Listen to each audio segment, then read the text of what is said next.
I never thought my wife Sandra would betray me. But one day, a single email changed everything. It wasn't just an affair. It was a calculated plan with Randall, her boss, to steal everything I had worked for. My home, my savings, even my future were at stake. As I read through her hidden messages, the pain was unbearable. Yet I stayed silent, pretending not to know. My heart burned with betrayal, but my mind was focused on one thing: revenge. Slowly, I plotted my escape, ensuring they'd never see it coming. They thought I was clueless, but I was steps ahead. This wasn't just survival, it was justice. Living in a tropical paradise has its perks. First, there's the sunshine. Second, the warmth all year long. And then there's the beauty of the place. It can feel good for someone who's been through tough times. But today, the heat was just intense. I had only gotten to this island 2 weeks ago and was not ready for such constant warmth. For me, hot weather usually means enjoying a cold drink, and here in the Caribbean, it's often a cold beer. These were the thoughts I had while I relaxed on the balcony of my small room in Cole Bay, St. Martin. This tiny spot in the Eastern Caribbean relies almost entirely on tourism. The island is shared, with one side Dutch and the other French. The French side, St. Martin, is larger, but more people live in St. Martin, the Dutch area. From my balcony, I could see St. Kitts, St. Barthélemy, Antigua, and a few other islands. My little place is surrounded by the Caribbean Sea on one side and Simpsons Bay Lagoon on the other, with the airport really close by. This was my choice for a new home. Just me, Dexter McLeod. Age, 47, 6'1", weighing 190, with blue eyes and blonde-gray hair. My skin was slowly getting tanned, and I was separated from my family. I was enjoying my time away, along with the 75,000 other residents and countless tourists. Not too long ago, I was the head of the KDD department at Pinecone Engineering, a medium-sized company. 23 years before, when computer-aided design was new, I was one of the first hired to help with the change.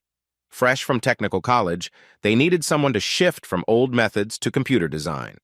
I had helped create the department, so I became known as the expert in computer-aided design and drafting at Pinecone.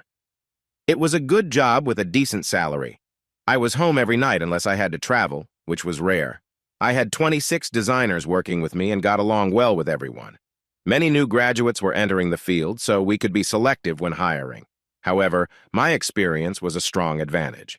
I lived with my wife, Sandra, and our 2 children, Jonathan, 22, and Meredith, 20, in a nice 2-story house a few blocks from the train station. We lived in Maple Ridge, east of Vancouver, British Columbia. I would wake up at 5 and catch the 5:45 train to the city, giving me about an hour to enjoy a latte and read the morning paper. I would leave work at 4 and be home around 5:15. Besides the early mornings, it was quite a comfortable routine. Sandra is an attractive woman. I know many who would like to be with her, but she chose to be with me. She was 5 feet 6 inches tall, weighed about 130 pounds, and had a nice figure that she had kept after having 2 kids. She had dark brown wavy hair that ended at her neck, brown eyes, a small nose, and a lovely smile thanks to her perfect teeth. Overall, I felt lucky to be with her. Sandra had stayed home with our kids when they were young, but became bored when they reached their teenage years. She started looking for a part-time job, but it was hard to find one with her limited experience. Then something good happened. One evening, our financial advisor, Randall Teller, came over for a visit. During our chat, he mentioned needing someone to help him organize his office. It was mostly basic work like filing papers, taking calls, and arranging meetings. It wasn't a full-time job and didn't pay a lot, but he needed someone like Sandra. She was eager to take the opportunity and started the next week. I didn't mind at all. Her hours were from 1 in the afternoon until 5, which left her the morning to handle any housework or meal prep. Sometimes she would assist Randall in setting up seminars for clients, which took place either at 10 in the morning or 7 in the evening at local hotels. These events only happened once every 3 months, so it didn't change our routine much, and I had no complaints about it. As time went on, the kids finished high school and moved on to further education. Our son Jonathan, now called John, chose to study engineering. At first, he wanted to focus on environmental engineering, but later decided on mining and mineral processing. Both Sandra and I found his choice surprising. Our daughter Meredith, whom we called Mary, picked interior design and had been attending community art school for 2 years. She had a great eye for color and design, which made us think she had made a wise choice. Now John was in his last year, and Mary would be finishing her studies soon and looking for a job. We had exchanged a few emails, but they were mostly complaints from them or requests for me to come back home. I had no plans to return. So how did I arrive at this point? It was simple. I found out that my wife was seeing Randall and wanted to divorce me. She would claim at least half of what I had worked for over the last 23 years, which I thought was really unfair. So I decided to act. I realized I had limited options regarding my assets. First, our house was in both our names, so I couldn't sell it or even refinance without her signature. Second, I had set up separate retirement savings plans for both of us. Mine was worth about $400,000, while Sandra's was just over $200,000. If we divorced, she would at least get $100,000 from my share. Since she was involved with Randall, taking money from my account or moving it would raise suspicion and let them know I was aware of their plans. I could easily empty our checking and savings accounts and cash in some old life insurance policies I had. The 2-term policies had little value, so I would change the beneficiaries on those to our children. I also needed to update my will. I thought about tricking Sandra with the mortgage renewal coming soon. I wondered if I could have her sign the papers without realizing I was the only one named on the document. The mortgage was small, just $100,000 on a house worth $600,000. I dismissed that idea. The house was in both our names, and I was sure her boyfriend would check for anything that might give away their plan.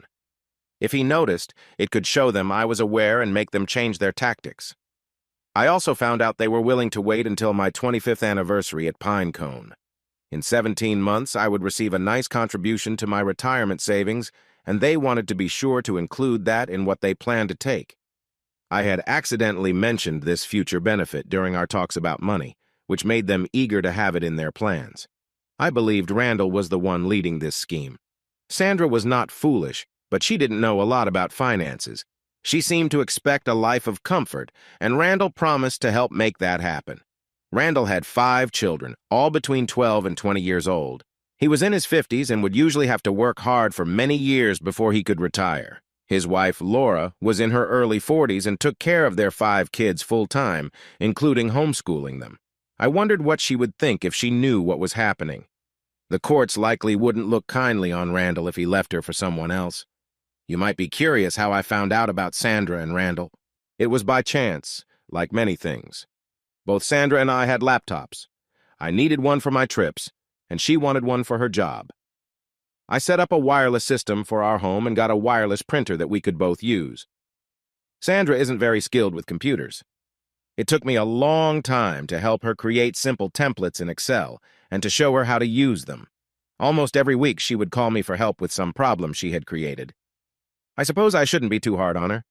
I use a computer every day, and that gave me more experience than she had.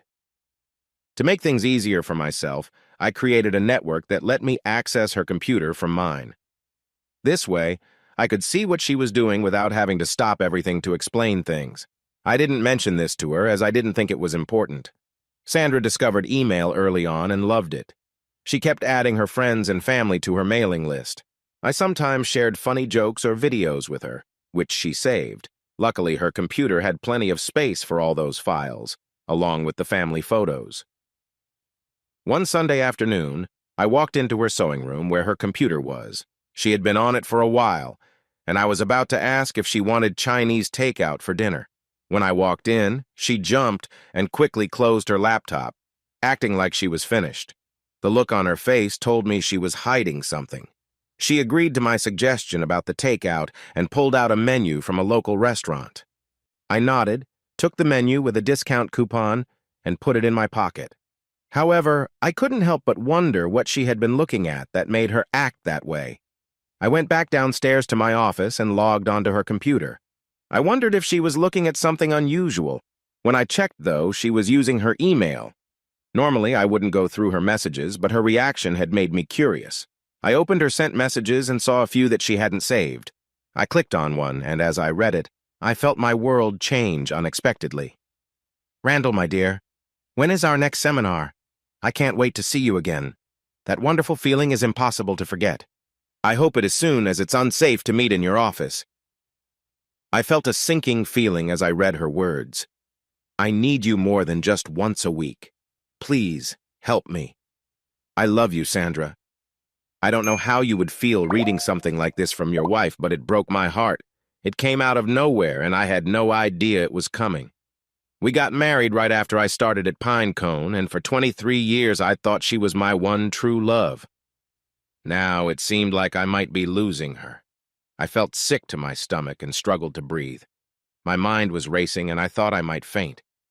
I sat there, staring at the screen for what felt like ages, unable to focus on anything except those painful words. I was stuck, unsure of what to do next. Could I stop this? Could I win her back? Maybe it was just a dream she had in her mind. I was in shock. I'm not sure how long it took for me to come to my senses. It felt like several minutes. I just wanted to see if this was all a misunderstanding, maybe something my wife was imagining. But she had sent the email. She had sent it to Randall. I moved my hand back to the mouse and started to look closer. After a while, I found the hidden folder where she kept her private emails. It was under Family, which upset me. I opened a folder called 1911 and found at least 50 emails, all to or from Randall Teller. 1911? What did that mean? Then it hit me. 1911 was November 19th, my anniversary date at Pinecone.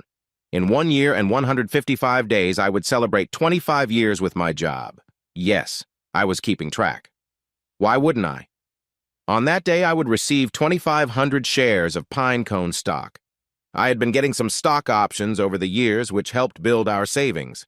Aside from the two original partners, I was one of only 3 people who had been there that long. It was a generous reward for loyalty. The current market value was around $100,000. If the rumors were true, it could be worth as much as $250,000 if I held on to the shares. The gossip in the office was that a big international company was interested in buying us out for a large amount of money. I hadn't told Sandra about this because I didn't want to raise her hopes. However, I wondered if Randall had picked up on the rumor since he was always watching the stock market. I read through several recent emails, and the truth hit me hard. The plan seemed to be to keep me working until my anniversary and then leave with everything she could take from me. Was that cruel? Yes, very much so. I wondered as I printed out the emails on my desk. When did she stop loving me? I remember a time when I never doubted her, but that's not true anymore. When did everything change? She had been working for Randall Teller for over 3 years. I can't imagine anything happening before that. She barely knew him then. It had to have started later. Her emails from just over 2 years ago were all very professional. About 18 months ago, things shifted and became more personal and inappropriate. Teller was in his 50s, almost 10 years older than Sandra. He was a bit shorter than me, but looked fit. His styled gray hair and sharp business attire made him appear very successful. Until now, I had no reason to dislike Randall, but that changed quickly. He seemed determined to take my wife and part of the money I had worked hard for. I had to protect myself, no matter what. The company he worked for was a well-known investment firm with offices around North America and Europe. I decided that one of my tasks was to ensure Mr. Randall Teller hadn't been messing with my accounts, especially my retirement savings. I no longer cared about Sandra's, but I would keep mine safe. I was going to carefully review my statements from the last 2 years. I work in computers, as mentioned before. Sometimes, though, when a problem is tough, I go back to pen and paper. I was determined to create a plan that would let me save every bit I could for my future. I knew I would need it for whatever came next, so I started making a list. Date, Mar, 2507. Home equity, about $500,000. Home value, about $600,000. Debt, $100,000.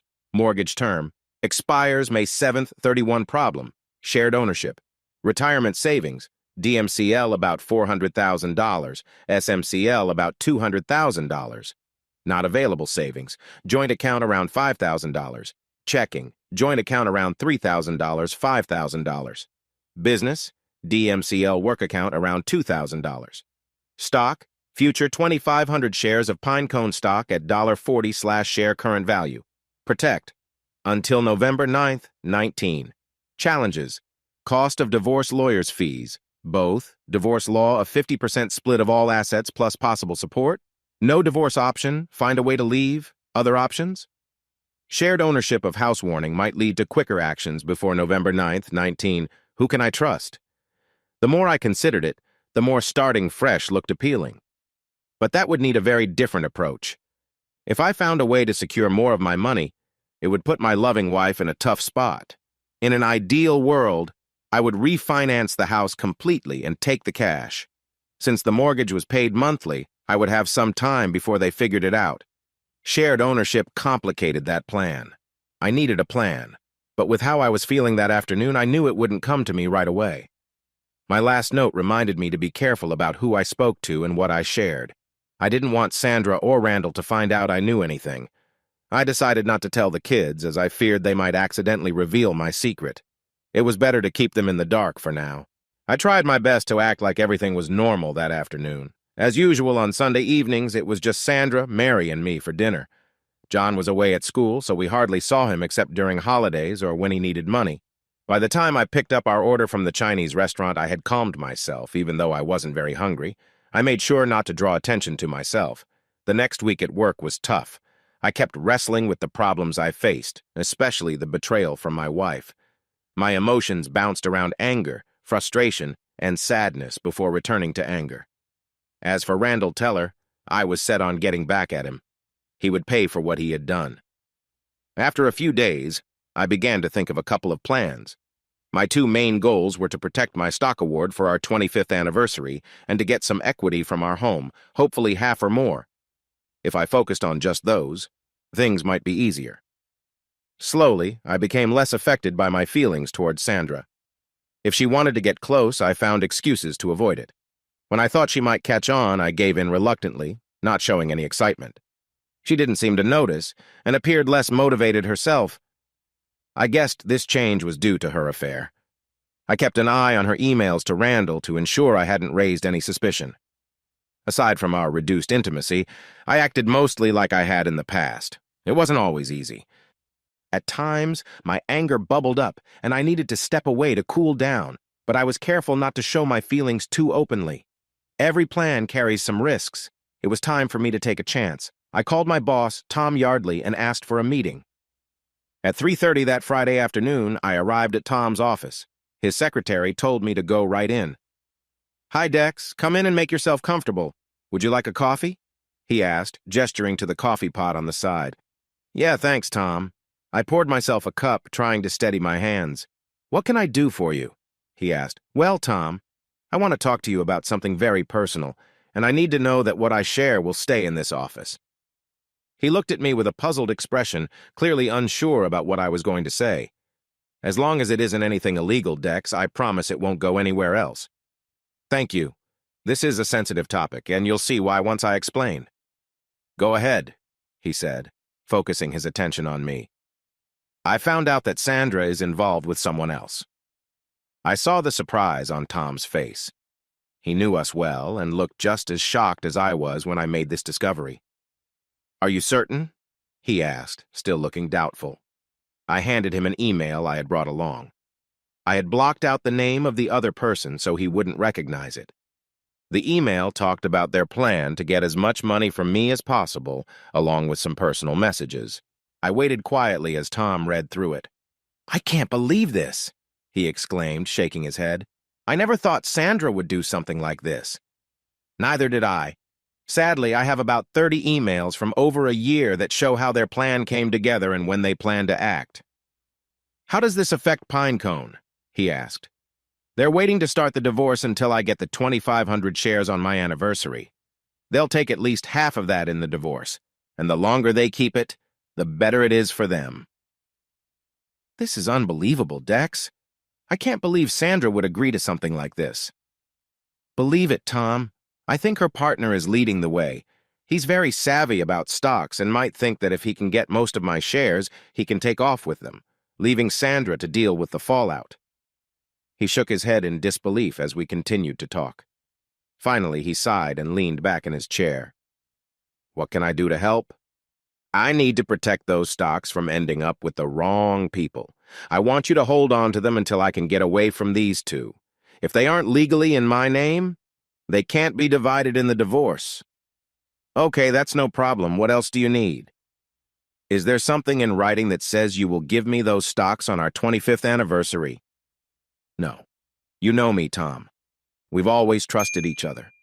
For almost 25 years, we've done things based on our word and mutual respect. Absolutely. I just want to be sure they can't say I had a right to those stocks, especially if there's no paper to back it up. Right now, it's just talk. But that does bring up another point. He looked at me, waiting for me to go on. There's a rumor going around that we might be taken over by a larger company. If it's true, will my anniversary award still be safe? Tom chuckled and shook his head. I've heard that rumor too, but I can assure you it isn't true. It's actually the opposite, but I can't discuss it right now. Your job and your anniversary bonus are secure. That's good to hear, Tom. Anything else? Yes, this is a big deal, Tom. I would like to take a leave of absence, starting when I have everything prepared, and lasting until my divorce is finalized or the situation is sorted. As far as everyone else knows, I'll have resigned and left town, and you won't know when or if I'll come back. That is a big deal, Dex. You lead that department. I could promote Dorothy to take your place, but that would leave a gap in our design team and create a challenge for me when you return. I've thought about that. Are you still seeking a site representative for the St. Martin Airport project? Yes. Are you offering? Yes, but there's something I need you to do. I don't want you to pay me. If you do, people might realize I'm not really gone and rumors could start. Just set aside what you would pay me, and I'll collect it when I'm ready. All right, we can arrange that. Anything else? Tom, it has to look like I'm truly gone. We have several projects lined up, and there's no reason I can't be your site guy for some of the simpler ones. I have some savings, and if needed, I can rely on my retirement fund for a while, so I won't need access to my salary right away.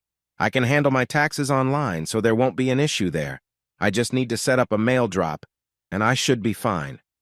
What about the house? You can't just give it to her, not right now. No, I'm still figuring that out. The mortgage and the house are in both our names. If I could find a way to have the house under just my name, I could take out a loan and leave her with the payments. That part is still a work in progress. That is a problem. It's almost like you have to start fresh, he said thoughtfully. What do you mean? Well, if you sold your house and bought a new one, you might be able to get it so that the new house is only in your name, but the mortgage is in both names. That way, you could take a loan on the new house too. The court might order you to make some payments on the mortgage, but if you weren't around, it would be her responsibility, right? I'll have to think about that. It sounds complicated, but I'm not going to let them take the equity in that house and leave me with nothing. I worked hard to pay off the mortgage, and I want to make the most of that effort. I know the courts might not care, but I will do what I can to keep as much as possible. Okay, Dex, just make sure to stay within the law. You want to protect your passport and your future here at Pinecone. I will support you any way I can, Tom replied.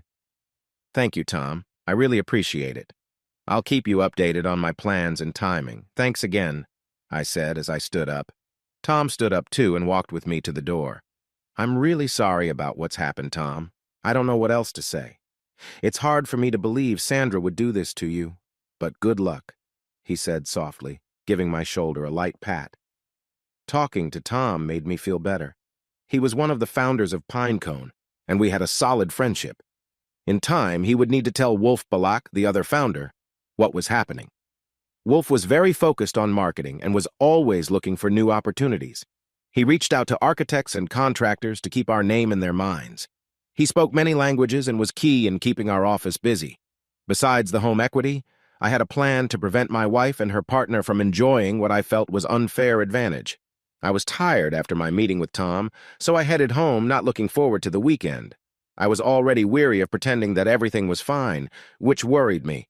I had a long way to go before I could act on my plan, and there was still a big challenge ahead. I thought about what Tom had said about moving to a new house.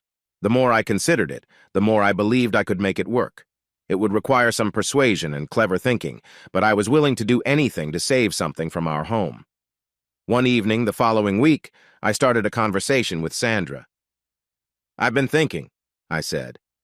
"With John in college and Mary in technical school, maybe we don't need such a big house anymore.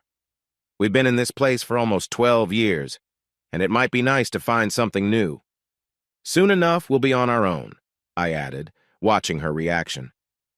"What brought this on, Dexter?" she asked, curious. "I don't know.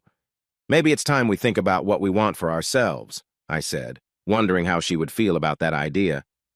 "Do you have a place in mind?" she asked, showing interest.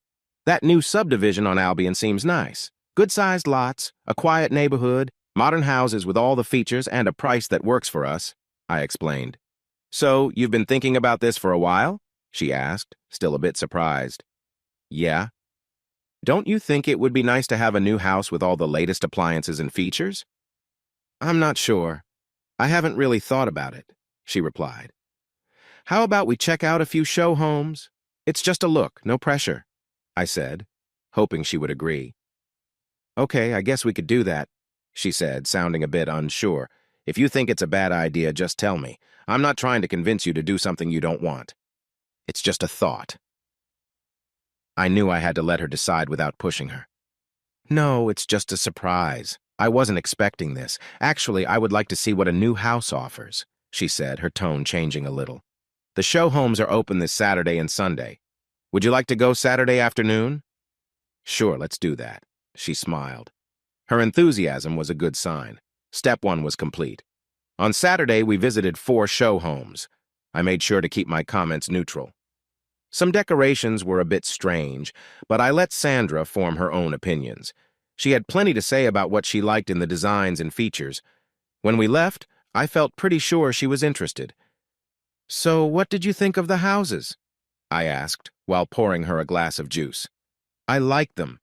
They feel so much more modern than our current home. The prices surprised me, too. They weren't as high as I thought," she replied. "Was there a layout you liked?"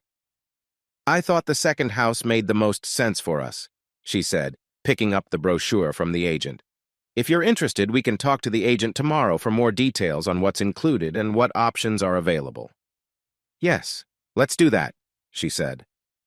I could tell she was already imagining life in a new home, even if I suspected she might be thinking of someone else in that space.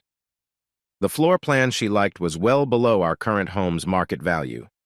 After considering taxes and fees, we could afford upgrades to increase the new home's value.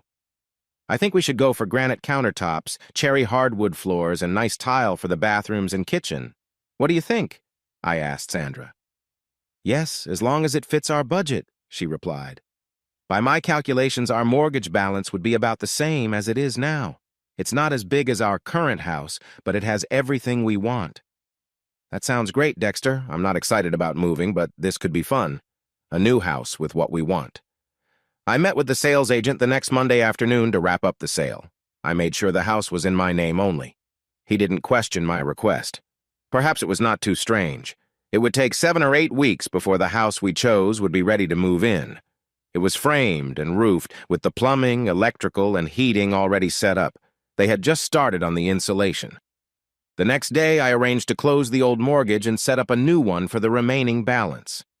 Sandra's name would be on this document along with mine. I set a meeting with her at the bank, and we closed the old mortgage and signed for the new one.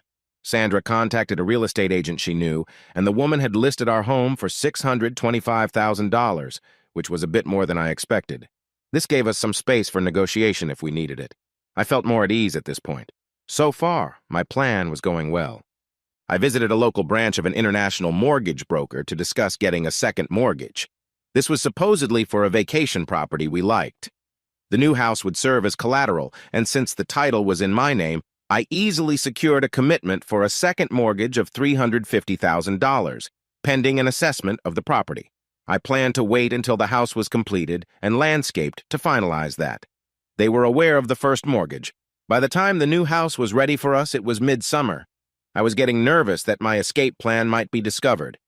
However, by watching the emails between Sandra and Randall, I saw no signs of suspicion from either of them. Sandra was actually praising me for suggesting the new home, and was excited about all its features. Mr. Teller seemed to be downplaying everything, hinting in his emails that they would be together soon and that the new home would be theirs. I couldn't understand how Randall thought he could leave his wife and move in with Sandra without facing a major financial burden from supporting two families. My escape was getting closer. As soon as the appraisal was done, I would get the second mortgage and finalize my plan. Those funds would go into my business account. I met with another financial investment company, where they assured me I could transfer my RRSP account to any of their branches worldwide. They also confirmed that my agent could not block any move I wanted to make, even if it was to another company. That was a relief. "I'm getting close to being ready to go, Tom," I told my boss. "Do you have everything you need?" he asked. I could see he was not pleased. "Yes, your suggestion about a new mortgage was the solution I needed, and I have all the pieces in place now. I've made another decision, though. I don't plan to divorce Sandra." He looked surprised. "Oh, have you changed your mind?" "No, not at all. I just don't want to deal with lawyers and courts or the chance of paying alimony, which I have no intention of doing. I'm planning to leave quietly. You'll be one of the few who knows where I am, so I'm counting on you to keep everything under control." "How will I know where you are? You quit your job, right?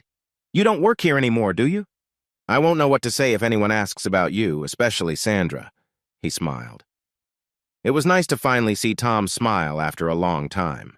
I didn't want to leave, but we both knew it was necessary, and that he wouldn't actually be losing me. We set up a dinner meeting at a nice restaurant we hadn't been to before, thinking it would be unlikely we would be recognized there. And so it was done. My life in Maple Ridge was ending. Whether this was permanent or not, only time would tell. My 23-year marriage to Sandra was also concluding, although she didn't know it.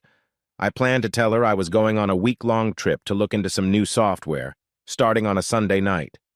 I knew she would wait for my departure to spend time with Randall. I had a flight booked for Sunday afternoon to Amsterdam, then an overnight stay at the Radisson, followed by a train to Paris on Monday, and finally an Air France flight to St. Martin on Friday. It was a longer route, but it would make it harder for anyone to follow me for a while. Plus, a few days in Paris would lift my spirits.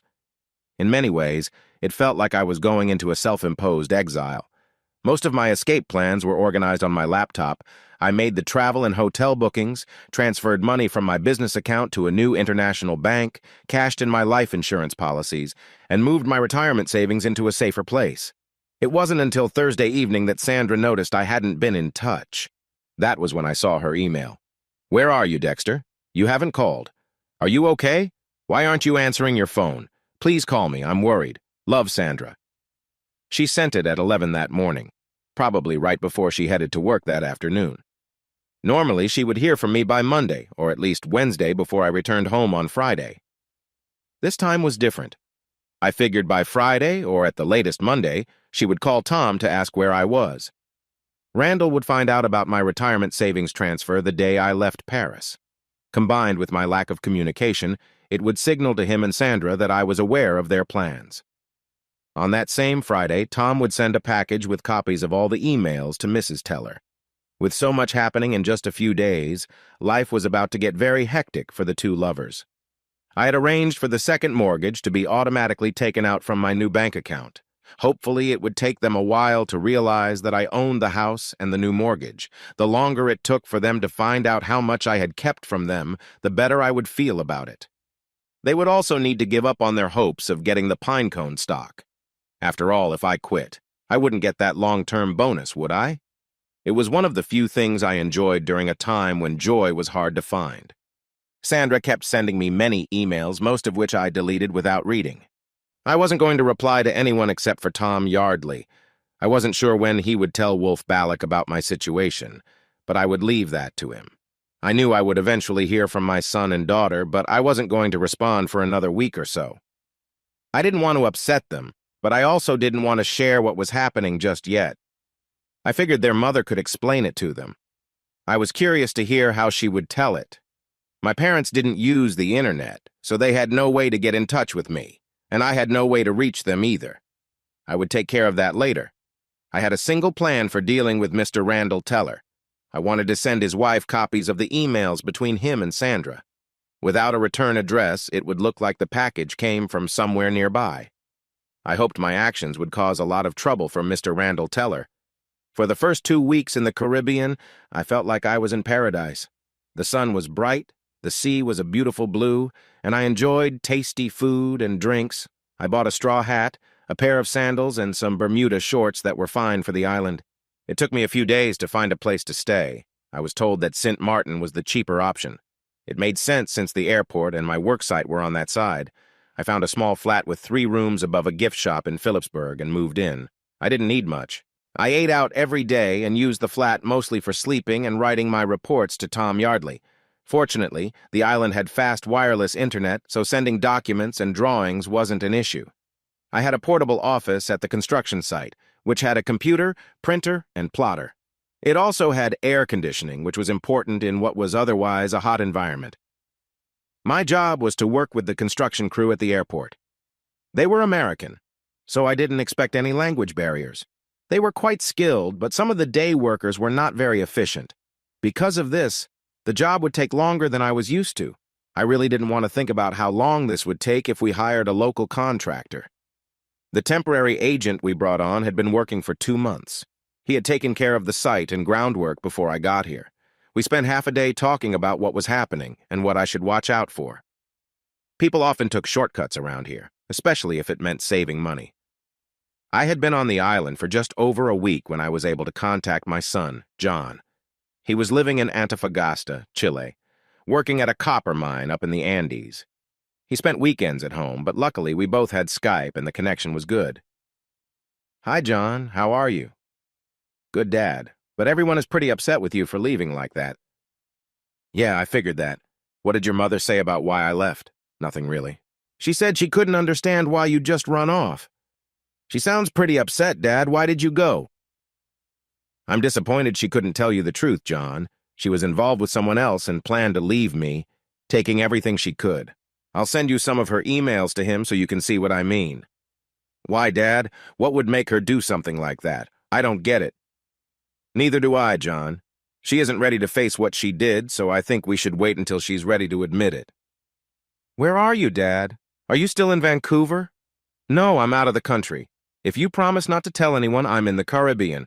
I have a job here that will keep me busy for a while. Please don't mention this to your mother or sister. I can't deal with her right now. I'm sure she hasn't told Mary what happened. Mary seems upset with me from her emails. Have you heard from her?" "Yeah, several times. You're right. She's pretty mad at you. She thinks you ran off and left them. I think she should know the truth, Dad. Let's wait and see if your mother can handle what she's done first." I forwarded the emails she sent her boyfriend to his wife. He has 5 kids. Can you imagine what will happen in court? Maybe that's why Mom isn't at that office anymore. I'm not sure if she quit or was let go, but she's looking for a new job. Sounds like things are tough for her, I chuckled. Dad, is this how it's going to be? I mean, you against Mom? I know she made a big mistake, but Mary and I need to stay in touch with her. We can't just leave her. That wouldn't be fair, even if she did what you said. Yeah, I see your point. If you're talking to your sister, have her call me on Skype when her mother isn't around. I'd like to speak with her and explain. Sure, Dad, I can do that. What time is it there? It's just past 11 o'clock here. We're an hour behind you. There's a 4-hour difference to Vancouver. Okay. I'll try to arrange a time for Mary to call on the weekends like you do. Thanks, John. It's good to talk. I wish it were about something happier, but I don't see that changing soon. Take care, Dad. Bye. At least we had a talk that didn't end in blame. I think John understood why I left, and I could see why he wanted to stay in touch with his mother. What a difficult situation. Now I would have to explain everything to Mary. I wasn't looking forward to that. I emailed John 4 messages from Sandra's file that explained their plan. I picked the ones that weren't too explicit. I didn't think that kind would help anyone. I quickly found a routine for my daily work. It was not very demanding, to be honest. I walked around the site, introducing myself to the different contractors and vendors as I could. When I met the 2 representatives from the main lenders for this project, things got interesting. They were twins, and they certainly made an impression. They looked to be in their mid-30s. They were identical twins, and I had not met anyone like them before. Their sun-kissed blonde hair and tanned skin suggested they enjoyed being outdoors. They were also very fit. If I had to guess, they were both about 5'10" and weighed around 180 pounds. But they did not appear overweight, just strong and healthy. "Good afternoon, ladies," I said politely. "I'm Dexter McLeod, and I represent Pinecone Engineering. We are handling the design and plans for this project." "Hello, Mr. McLeod. Nice to meet you," one of them replied. "I'm Adriana de Groot, and this is my sister, Katerina. We are with ABN AMRO, financing this project for the government of St. Martin. We are here to ensure our funds are used correctly." She had a strong voice that matched her presence, but her friendly tone and warm smile were welcoming. Her English was excellent, though I could hear a Dutch accent. "Well then," I said, "we will be seeing a lot of each other in the coming months. I'm here to ensure this addition is built according to the plans. Like you, I'm here to protect the investors' money." "Euros, Mr. McLeod," Katerina said softly, matching the friendly tone of her sister. "I think we'll work well together." We had a good start, and I was pleased with that. I liked their outlook, but I could also see they were serious about their jobs. I wondered how they were chosen for this work and why both of them. "Have you worked on projects like this before?" I asked. "Yes. This is our third project. Our company has investments in Aruba that we needed to protect. Also, we spent nearly 2 years in Curacao building a bridge," Adriana explained. "Well, it sounds like you've seen a lot of the Caribbean and gained a lot of experience," I said. "Yes, it has been very interesting, but I think it's almost time to go home," Adriana replied. "Where do you call home?" I asked. "Utrecht. It is south of Amsterdam," she said. I got the feeling that she was the main speaker between the two of them. Katerina seemed quieter and more reserved. Still, they made quite an impressive pair, and I was glad we were getting along well. "And where is your home?" Adriana asked. "Vancouver, in Canada," I answered, trying to keep it simple. "Oh, yes, of course. We have many family members living near Vancouver." "Do you know the town, Pitt Meadows?" she asked. "Yes, I do. It's right next to where I used to live," I said. "Are there many Dutch people living in your town?" Katerina asked softly. "Yes, quite a few. They came after the Second World War and settled there.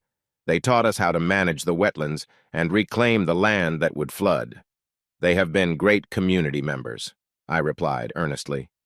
"I'm sure we have family living there now," Adriana said confidently. "I wouldn't be surprised. De Groot is a common name.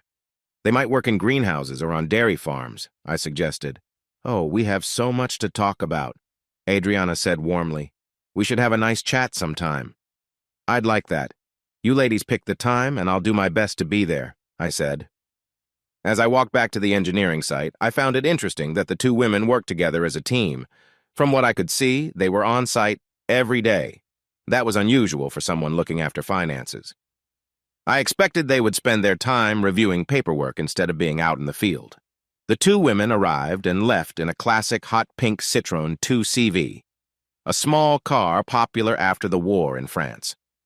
While it looked odd to many, it had been on the market for years, so it must have had some good qualities. Here, cars were a luxury due to high fuel prices, limited roads, and the challenges of getting repairs. Because of this, older cars were common among the locals. Just before noon on Saturday, Mary called me on Skype. She had clearly been talking to John, as her tone was much friendlier than in her previous emails. "Hello, Daddy. How are you?" "I miss you," she said with a hint of sadness. "I know. I miss you too, sweetheart. I'm sorry things have turned out the way they have." "Has your mother told you why I left?" "Yes. When John talked to me about the emails you sent, I asked her, and she finally told me the truth. She feels very bad about what she did, especially since it didn't help anything." "John mentioned she doesn't work at Teller's office anymore. Is that true?" "Yes. There was an issue. Auditors came in and checked his records. They asked Mom many questions over a few days before they said everything was fine. They never explained what it was about, but Mom thinks there might be a problem with some accounts. She also found out his wife was leaving him. I guess I should have thought more about their relationship. I just never believed Mom would do something like this." "Yeah, I understand, Mary. I'm still trying to figure out why. What did I do wrong that led to this? She isn't saying much, Dad, but I got her to admit she knew why you left and who else was involved. I don't know much more than that. Well, that's enough to know for now. As long as you know the truth, I'm okay with it. When are you coming home, Dad? When can I see you again? I have work to finish, and I can't leave until it's done. I'm not in Canada, as you might have guessed. I promise we will keep in touch just like we are now. Are you okay for money, sweetie? Yes. I have a job waiting for me when I graduate next month. I will be working with a big development company in town. I'm very excited about it. I'll start as an apprentice for a bit, but it seems like a great chance, and I'm happy I'm getting this opportunity. That's wonderful, Mary. I'm very proud of you. Congratulations. I want to hear all about it once you get settled. I promise. Bye, Dad. I love you. I leaned back in my chair, a few tears ready to fall. I was glad Mary and I had talked through what her mom did. It would have hurt so much if she had stayed angry with me. The fact that she had to push her mother for the truth didn't change my feelings toward Sandra. I felt a lot of anger toward her deceit. I hadn't slept well for weeks thinking about it. Still, I missed the good parts of our marriage. It wasn't just the love. It was also the friendship and closeness we had shared. For almost all of our 23 years together, I felt a connection that went deeper than just being married. When that was broken, I felt broken too. Some things can't be repaired once they are damaged, and our marriage was one of those things. I bought a used Vespa scooter from a local shop. It originally came from Germany and had been on the island for 10 years. I didn't know how old it was, but it worked well and didn't take much effort to start. It also used fuel sparingly, which was important with the high prices here. I settled into a routine pretty quickly. Every morning, I would meet with the manager of the main contractor to talk about any problems that might come up. I wasn't an engineer, but after 23 years of designing different buildings, I could have good conversations with them and send any issues to the office by email for review. I didn't have to make changes right away. I saw the twins often over the next 2 months and started calling them the dynamic duo, which I meant as a compliment. We began to hang out sometimes, stopping at a local cafe for coffee and pastries. Do people always call you Dexter? Adriana asked one morning. No, my friends call me Dex, I replied. I'm Adi to my friends and my sister is Kat. You can call us those names, she smiled. Thank you. You can call me Dex too. So now we are Adi, Kat, and Dex. Great! Adi clapped her hands together. We should have dinner together this weekend. Please say you will. I would like that. Where should we go? Oh no, you don't get it. You would be our guest at our home. We insist. Kat is an excellent cook. How can I say no then? I grinned, seeing Kat happy that I accepted. On Friday evening, I rode my little Vespa up the hill on the northeast side of Phillipsburg, following the directions the twins had given me. They lived in a nice one-level house off Guana Bay Road with a beautiful view to the east and south. I wondered how they could afford to stay there. Hello, ladies. Here I am, I called out as I knocked on the already open front door. Come in, Dex, I heard them say from the back.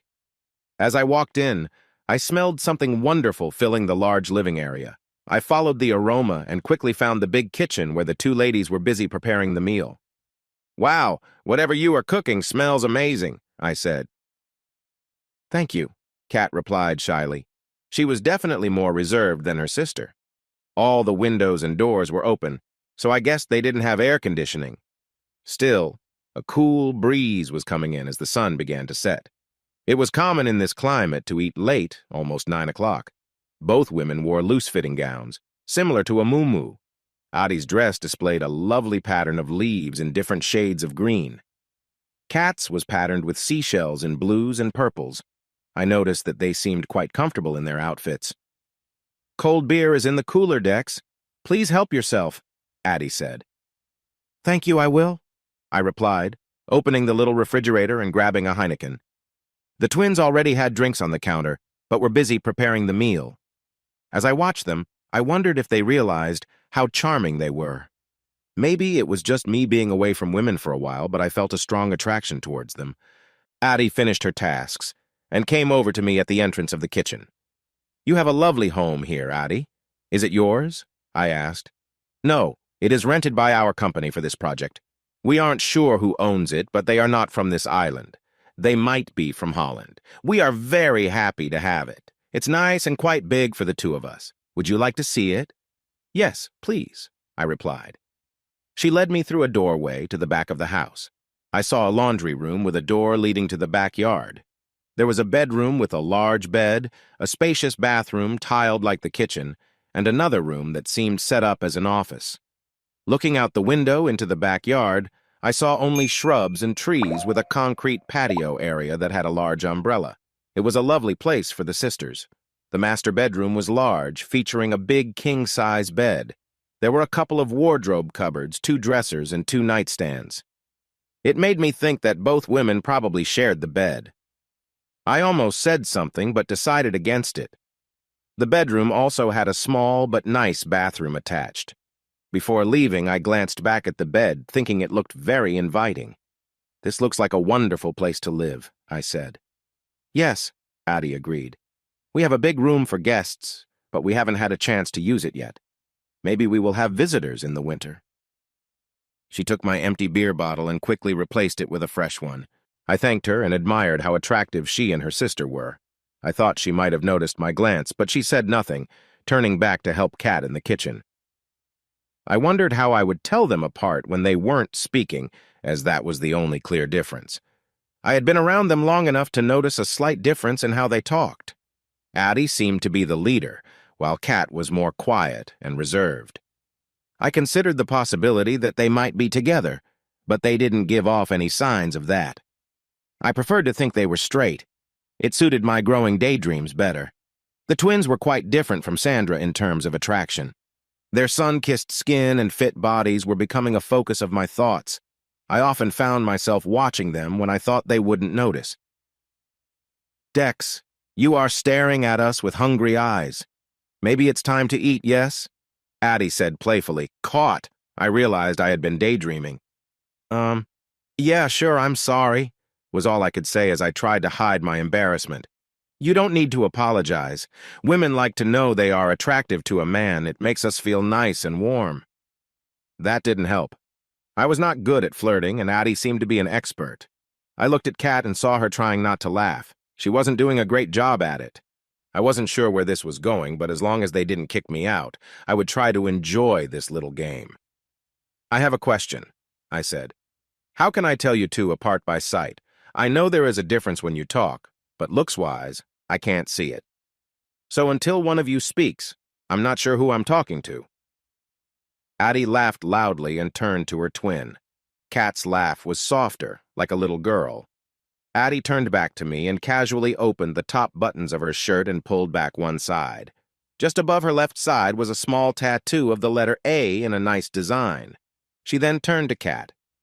Kat seemed a bit shy, but also showed me her tattoo, the letter K in the same style. Now you know how to tell us apart, Addie said happily. She enjoyed teasing me, and honestly, I didn't mind at all. Well, unless you wear really revealing clothes, not many people will see those letters, I said. Which do you prefer? Addie asked with a raised eyebrow. Or maybe you want to be surprised. I'll think about it, I said, trying to avoid the question, hoping food would arrive soon. Katerina saved the moment. It's time to eat. We can talk about tattoos later if you want. Even she was joining in on the fun. Addie was right. Kat was a great cook, and the fish dish was one I had never had before. It was beautifully made and served, and I really enjoyed the meal and the company. The light conversation continued, though with less teasing than before. This fish is amazing, Kat. What is it? I asked. Tile fish, she said with a smile, clearly happy with the compliment. It's quite popular like grouper and swordfish. At the market, I never know what I'll find. Today it was this. I like it. Very nice. Thank you, I said genuinely. She had served it on a bed of brown rice with a light salad on the side. It was excellent. I helped the ladies with the few dishes that needed washing. With all three of us in the kitchen, we naturally bumped into each other. Addie made sure to brush against me a few times as she moved by. She wasn't being very subtle about it. I kept an eye on Kat, who was trying not to laugh as Addie playfully teased me. As their banter continued, I decided to join in. When Addie walked past me, I lightly tapped her on the back. Well, that was bold, Mr. McLeod. she said, raising an eyebrow with a cheeky grin. You, young lady, are a troublemaker, I replied. You're testing my patience, Mr. Groot. Am I now? And how exactly am I doing that? She asked, stepping closer with a sly smile. You're making it hard for me to behave myself, especially when you're being so playful, I said. And what would you do if you didn't behave? She asked, her grin widening. Let's just say it would be hard to keep my hands to myself, I said with a laugh, trying to match her teasing tone. Oh, should I be worried? She asked, her gaze never leaving mine. Kat, are you going to save me? She added, glancing at her friend. I realized Kat had been standing nearby, quietly watching the exchange. She seemed intrigued, but I couldn't tell if she was amused or just curious. The playful mood of the moment encouraged me to push the lightheartedness a bit further. Forgive me for being forward, but I think I owe you both a proper thank you for your kindness tonight, I said, stepping closer to Adi. I gently leaned in and gave her a quick, soft kiss. When I stepped back, I noticed the surprise in her expression, wondering if I'd gone too far. But she quickly leaned forward and kissed me again, this time with more enthusiasm. The moment was unexpected but full of energy, and I wasn't sure what would happen next. Afterward, I turned to Kat, giving her a warm smile. She seemed slightly hesitant but open, and I leaned in to give her a gentle kiss as well. Her reaction was reserved, but she wasn't pulling away, and her slight smile afterward told me she didn't mind. You're both incredibly kind, and I really mean that, I said sincerely. The lighthearted moment had taken an unexpected turn, and I wasn't sure how far it might go. I decided it was best to let them set the tone for what happened next, not wanting to ruin the easygoing connection we shared. Before I could say more, both Addie and Kat moved closer, wrapping their arms around me in a friendly embrace. I placed my arms around their shoulders, and we stood there in a quiet moment of connection. I leaned in to place a gentle kiss on Kat's forehead, then turned to Addie and did the same. The atmosphere in the kitchen was warm and light, and it felt like our playful exchange had brought us all a little closer. The evening had taken an unexpected turn, and the playful energy between the three of us had grown. The light-hearted banter and warm connection were evident, though I wasn't entirely sure what direction things might take. Addie stepped closer and lightly tugged at my shirt, her expression playful but kind. Why don't we make ourselves comfortable? She suggested, her tone light and inviting. Kat gave a small smile and nodded, following Addie's lead as the mood became more relaxed. We moved together toward a cozy seating area, and I couldn't help but notice the ease with which we all seemed to share the space. Addie and Kat sat on either side of me, their presence warm and inviting. They began talking about their travels and experiences, sharing stories that brought laughter and a deeper sense of connection. As the evening progressed, the conversation turned more personal. They both leaned closer, their words sincere as they spoke about the challenges and joys they'd faced. I found myself opening up as well, sharing parts of my story I didn't often discuss. There was a mutual sense of trust and respect growing between us. Addie playfully nudged me, her eyes sparkling. You're quite the storyteller, mister. McLeod, she said with a grin. Only when I have an audience as kind as you both, I replied, smiling at her and then at Kat, who was quietly listening. The moments passed in a mix of laughter and quiet reflection. It was clear that our connection was deepening, but the pace was natural, unhurried. Kat reached out and gave my hand a gentle squeeze, her shy smile reassuring me of her warmth. As the night wound down, I felt grateful for their company. The bonds we were forming felt genuine, built on a foundation of shared experiences and mutual understanding. While the evening had begun with playful teasing, it ended with a quiet and meaningful connection that left me with a sense of calm and gratitude. We said our good nights, and as I left their home, I carried with me the memory of an evening that had been as unexpected as it was uplifting. Every now and then, I would check for the tattoo to see who I was with, but after a while, it didn't matter to me anymore. When things didn't happen as I hoped, I used my mouth and hands to keep things moving. Luckily, the women I was with didn't seem to mind at all. They tried their best to help me feel better. I was surprised I lasted as long as I did. Maybe it was because I hadn't been so close to anyone in a while, or maybe it was the attention from these two amazing women.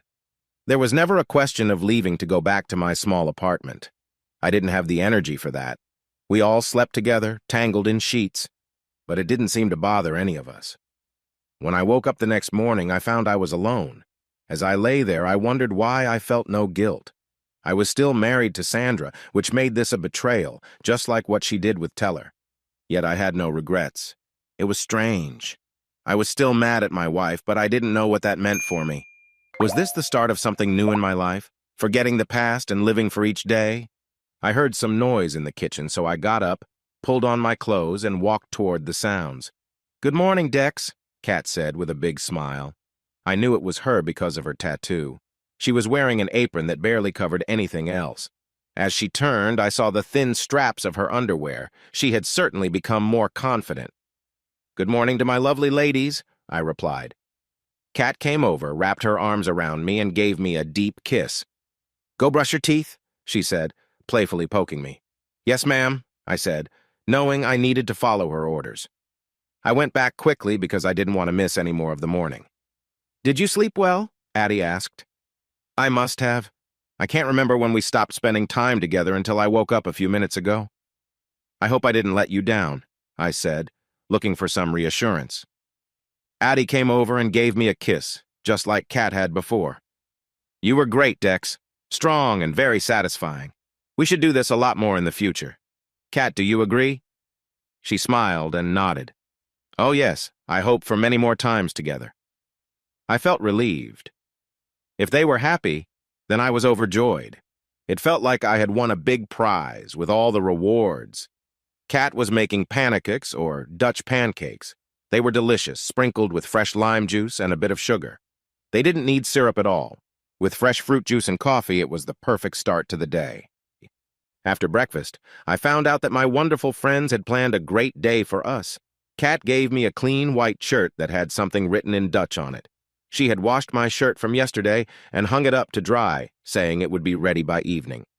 The ladies wore loose cotton blouses that I thought might be too warm for them at first. Yet they decided to go without some underclothing, which helped them feel more comfortable.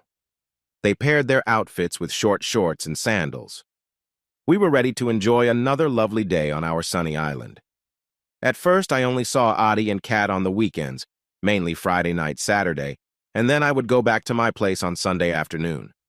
During the week, we were busy with our own tasks, so we only had the chance for morning coffee and quick chats if we happened to be nearby. I was truly happy with how things had turned out. I was connected to two amazing women, and they filled my dreams at night and made those dreams come true on the weekends. European women often have more open views about relationships. I thought a lot about our future together. Our project would last another 14 months, unless something unexpected happened. The more time I spent with Addie and Kat, the more I wanted to be with them. It wasn't just our close moments, although that part of our time together was special. We enjoyed each other's company. Whether we were taking a trip to Marigot for some nice food and shopping, or just relaxing in the sun on the patio, talking about whatever came to mind.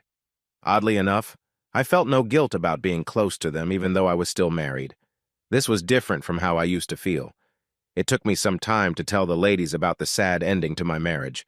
They were surprised when I revealed what had happened with Sandra, but not shocked that someone in her position might look for another partner. One Saturday evening, after having a few beers, I opened up to them. "Dex," Addie began as I finished telling my story. "As we get older, we worry about whether we can attract a man. Look at us. We aren't like the beautiful models. We were the girls that were teased in school. We didn't have boyfriends or anyone to love us. Someday we might marry someone nice, but there wouldn't be a prince coming for us." Kat had dreams. I had dreams. We wanted a handsome man like you, Dex, but that man didn't come. We realized we weren't the classic beauties, but we still hoped to find someone who could love us. As we've grown older, it has been tough. There aren't many men left for us. Sometimes a man would say nice things about how we looked, and we might invite him to stay with us.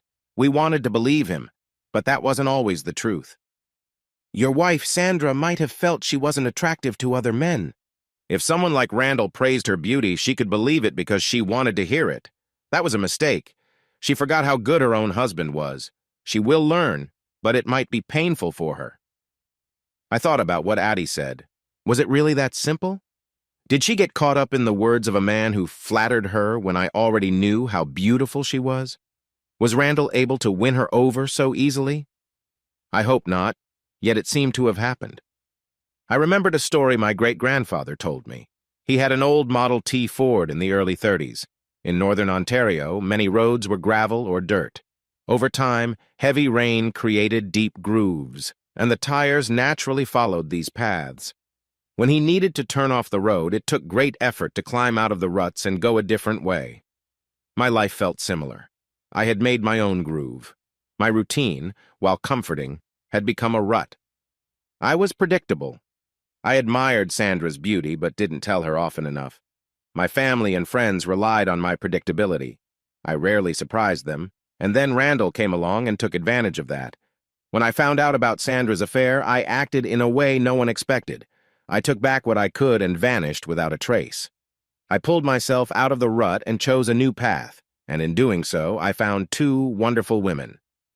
Addie, Cat, don't talk about yourselves like that. You are both beautiful to me. You are not unattractive, and I see how men look at you. They wish they were in my place because I am lucky to have two amazing women by my side. My words made them smile, and we embraced each other with joy. I felt a sense of happiness I hadn't experienced in a long time, but it still left me wondering what would happen when our project was over. That afternoon changed our relationship. It didn't take much for Addie and Kat to convince me to move in with them. I hesitated at first, unsure if this would cause a problem, but they convinced me it was the right choice for all of us, so I set my doubts aside and agreed. I packed what little I had from my apartment, loaded it into their Citroen, and left for the DeGroot home the next day. There was no question where I would sleep. I would share the big bed with them. I planned to use the wardrobe in the spare room for my clothes, but my place would be with the ladies. I had no intention of arguing about that. On Monday morning, I quickly learned that these ladies were very focused on their work. They woke up at 6, went through their morning routines, made breakfast, and enjoyed their coffee while discussing their plans for the day. It was interesting to see they had their own habits. Maybe we are all creatures of routine. What followed was 14 months of happiness in my temporary home. The project moved forward, but it was slower than I expected. There were no issues with the engineering, and I found that I wasn't working very hard for Pinecone. I kept in touch with Tom, who was happy with my updates and mentioned he hadn't heard from Sandra or anyone else in quite some time. I felt safe in my new life. As the completion date approached, I noticed changes in the twins, and I suspected they could sense changes in me too. I was thinking about what I would do after the project finished, but I hadn't figured it out yet. It was Addie who brought it up. Dex, what will you do when this is over? Where will you go? I don't know, Addie. I know I have to decide, but I'm unsure, I admitted. You could come with us, Kat said gently. Where? I asked. Holland. We have a nice home. You would be welcome there. Maybe first you need to sort out your life in Vancouver, Dex, Addie suggested. That's probably what I'll have to do, sooner or later. I need to handle my marriage, and then maybe I can figure out my next steps. Our last 2 weeks in St. Martin were filled with final tasks and signing off on the project. The girls planned to stay a few extra days for the official opening of the airport edition, as they were the bank's representatives. I met with the general contractor, who thanked me for my help. My work was complete. I had sent Tom an email earlier, letting him know I was returning to Vancouver to face the music, as I put it. I intended to finalize the end of my relationship with Sandra. I would file for divorce, but would set the terms. If they were not acceptable, I could simply disappear again. I had already shown myself that it wasn't too hard. The twins and I shared a heartfelt goodbye at the airport on a Monday afternoon as I boarded a flight to Puerto Rico, then Miami, Chicago, and finally Vancouver. It was a long trip, but now that my mind was clear, I was almost looking forward to it. Addie and Kat tried to smile, but I could tell they were worried they might never see me again. Over the next 37 hours, I spent most of my time in the air or waiting in airport lounges. This gave me a lot of time to think. I hadn't spent much money while I was with the women. Their living expenses were low since their employers covered their housing. I sold my scooter for nearly what I had paid and bought a cheap suitcase for my clothes.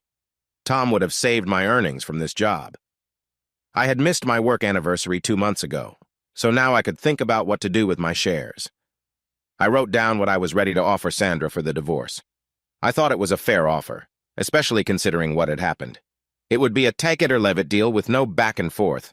I wouldn't hire a lawyer until she accepted the proposal. After that, we could make it official. The only warm clothes I brought were a lightweight jacket for rain and a sweatshirt for cooler days. I think I only wore the sweatshirt a few times. When I landed in Vancouver, it was chilly with fog and drizzle, just as I had expected for late January. I caught a taxi and headed to the downtown hotel I had booked. As I drove through the familiar, rainy streets of my hometown, everything felt a bit strange. Not much seemed to have changed in the year and a half I had been away. There was no point in going back to Maple Ridge. I was sure Sandra had thrown out my clothes. I knew I would have to see her at least once soon, and I wondered how she would react. Would she be angry, sad, or regretful? And what about Randall? What had happened to him? The emails I sent to Mrs. Teller must have started the divorce process that Mary mentioned. I had taken my retirement savings away from Randall and moved it to another company in downtown Vancouver. Tom had recommended them as reliable, so I felt safe leaving my finances with them. I needed an update, so I made a note to set up an appointment this week. After checking into the hotel, I called Tom to let him know I had arrived and would see him in the morning. He sounded pleased to have me back and mentioned he had plans to discuss. I wondered what that could be. I was feeling tired. I hadn't slept much since I woke up Monday morning in St. Martin. The 4-hour time difference meant that even though the clock said 8:15 Tuesday evening, my body felt like it was 1:15 midnight. I got undressed, took a shower, and quickly fell asleep in bed. On Wednesday morning, Tom didn't expect me, so I had breakfast in the restaurant first. After that, I went back to my room to read the paper and catch up on the news. At 9:30, I left my room and walked 2 blocks to Pinecone's office, taking the elevator up to the 5th floor. I arrived at the familiar office just before 10 and surprised Jenny, the receptionist. "What are you doing here?" she asked in surprise. "I thought you had left." "I did, but now I'm back," I smiled. "Tom's waiting for me." Jenny was still a bit flustered, but quickly called my boss and told me to go to his office. "Welcome back, Dex," Tom said with excitement as he stood up to greet me. "Good to see you. Wow, you look great. You've lost some weight. St. Martin was good for you," he added with a smile. "It sure was, in more ways than one." For the next hour, I filled him in on my work project and my personal life. I showed him a picture of the twins and me that I always carry. He was impressed and said he envied me. He handed me a statement with the value of my shares and also mentioned my salary while I was away. I was surprised it wasn't reduced to what he usually pays someone in my position. "Tom, this is generous, but I can't accept it. I didn't earn it, and I'd feel guilty taking it. I didn't spend much while I was there, so I'm fine financially. Just adjust it to what you would normally pay." "Dex, you did an amazing job down there, and Wolf and I have a plan that you'll play a big part in if you want. That salary will seem small compared to what we have in mind. Are you interested?" "Of course, I'd be crazy not to be," I replied, curious about what he had planned. Later that afternoon, Tom asked, "What do you plan to do about your personal life, Dex?" "Well, I won't be getting back together with Sandra. I'll file for divorce on my own terms. I don't want to reward her for what she did.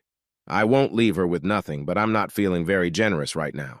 I'll sign over the house to her and make some other arrangements to help a bit, but that's it." "I can't believe what she did," Tom said. "It's so different from the person I thought she was." "I feel the same. The only thing I can think of is that she got bored with me and wanted someone more exciting. My friends, the twins, say women can feel that way if they're not happy with themselves or are worried about getting older. If that's the case, then she wasn't seeing herself clearly. Sandra was, and I'm sure still is, a very attractive woman."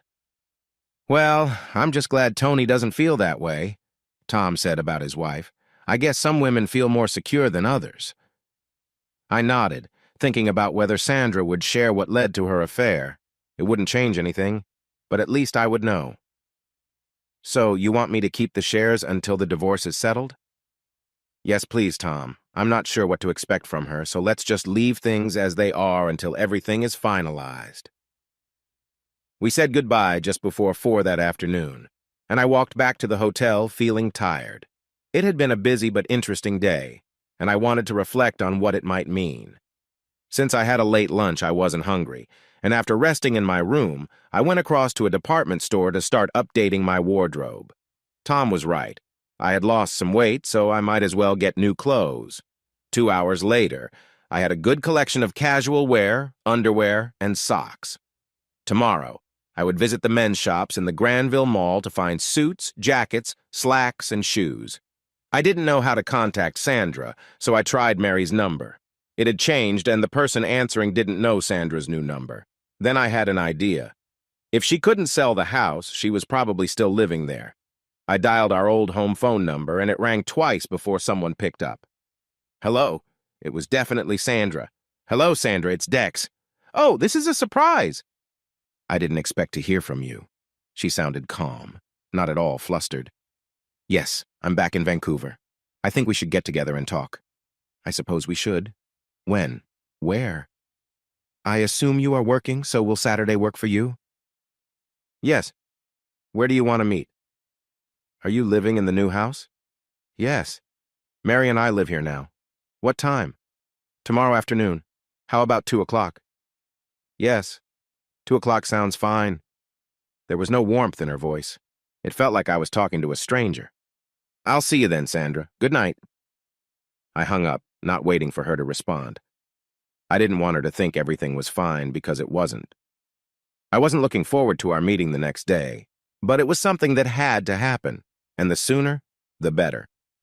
I had trouble sleeping that night. I guess it was because I was dreading the meeting with my soon-to-be ex-wife.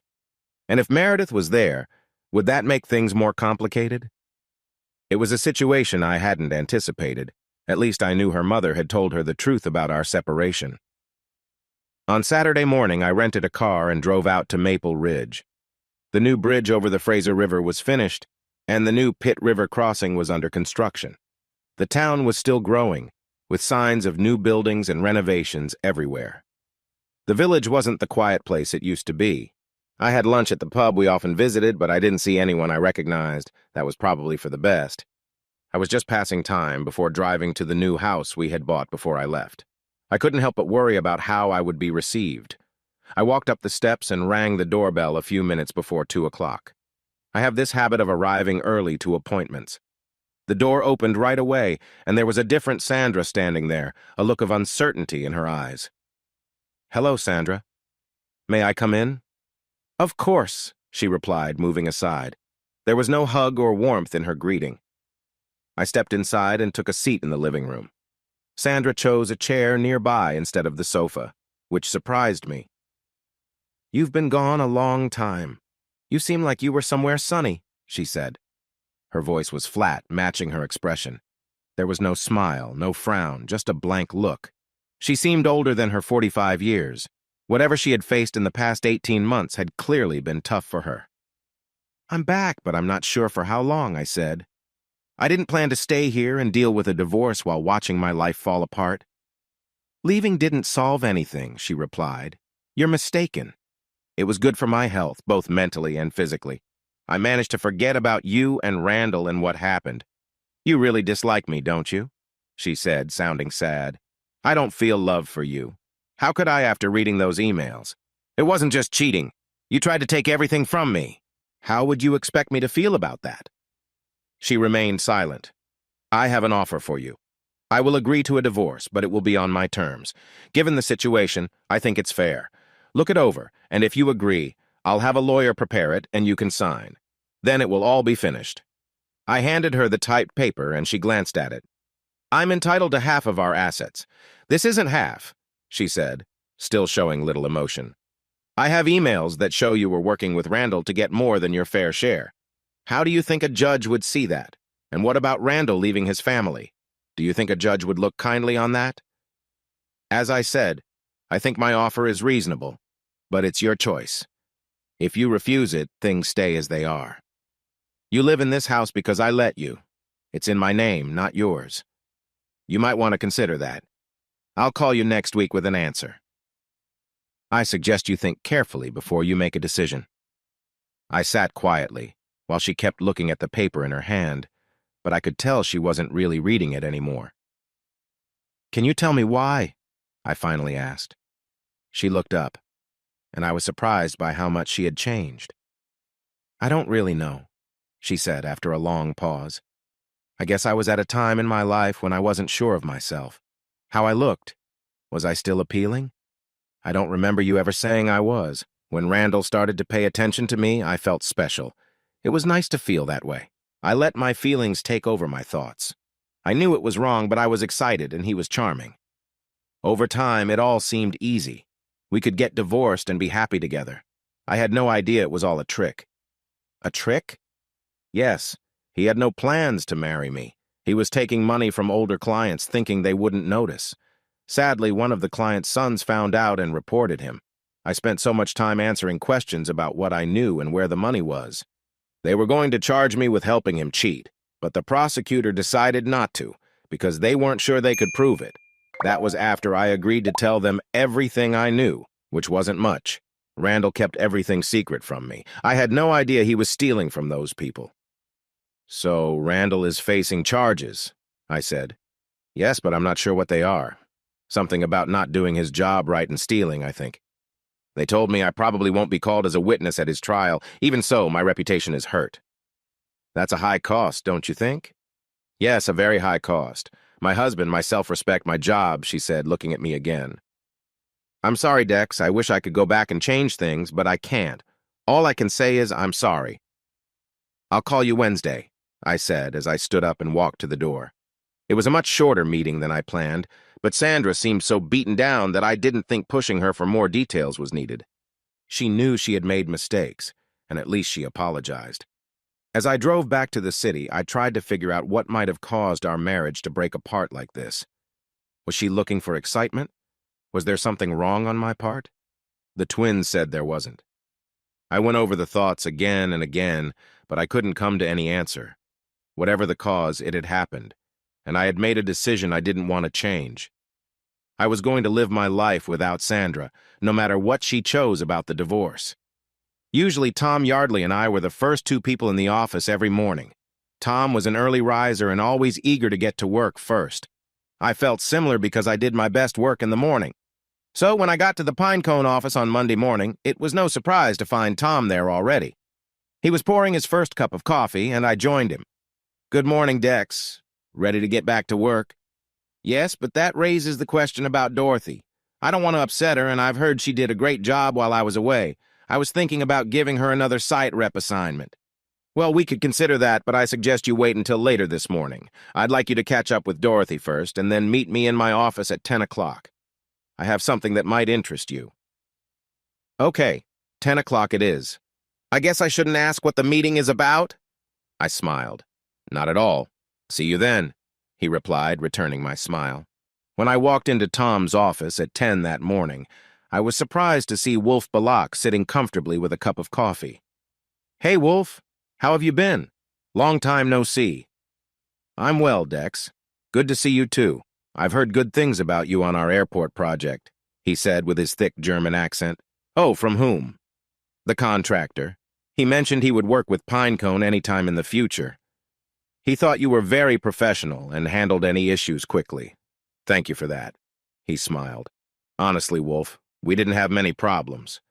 The job went pretty well. A little slowly, maybe, but smooth overall." He nodded. "It's nice to have a project like that, especially abroad." Tom interrupted. "The reason I wanted you both here is that we have a proposal for you." This caught my attention right away. Wolf started the discussion. "You may not know that Tom and I have been in talks with another company to purchase a controlling interest in them. We want to grow our business, and this is a quick way to do it. The company we want to acquire is Trent Engineering in Toronto. They've been struggling and need some new projects to get back on their feet." "Trent was once one of the most respected small firms in Canada," Tom added. "Sadly, the senior partners have either retired or passed away. What remains are capable engineers, but they lack the motivation to seek new business. Their opportunities have been shrinking in this tough economy, and we managed to buy a 55% share of ownership at a good price." "You know how much I enjoy finding new opportunities," Wolf continued. I take pride in my engineering skills, but I believe I'm even better at sales. Now we have this new addition to the Pinecone family, and we need your help."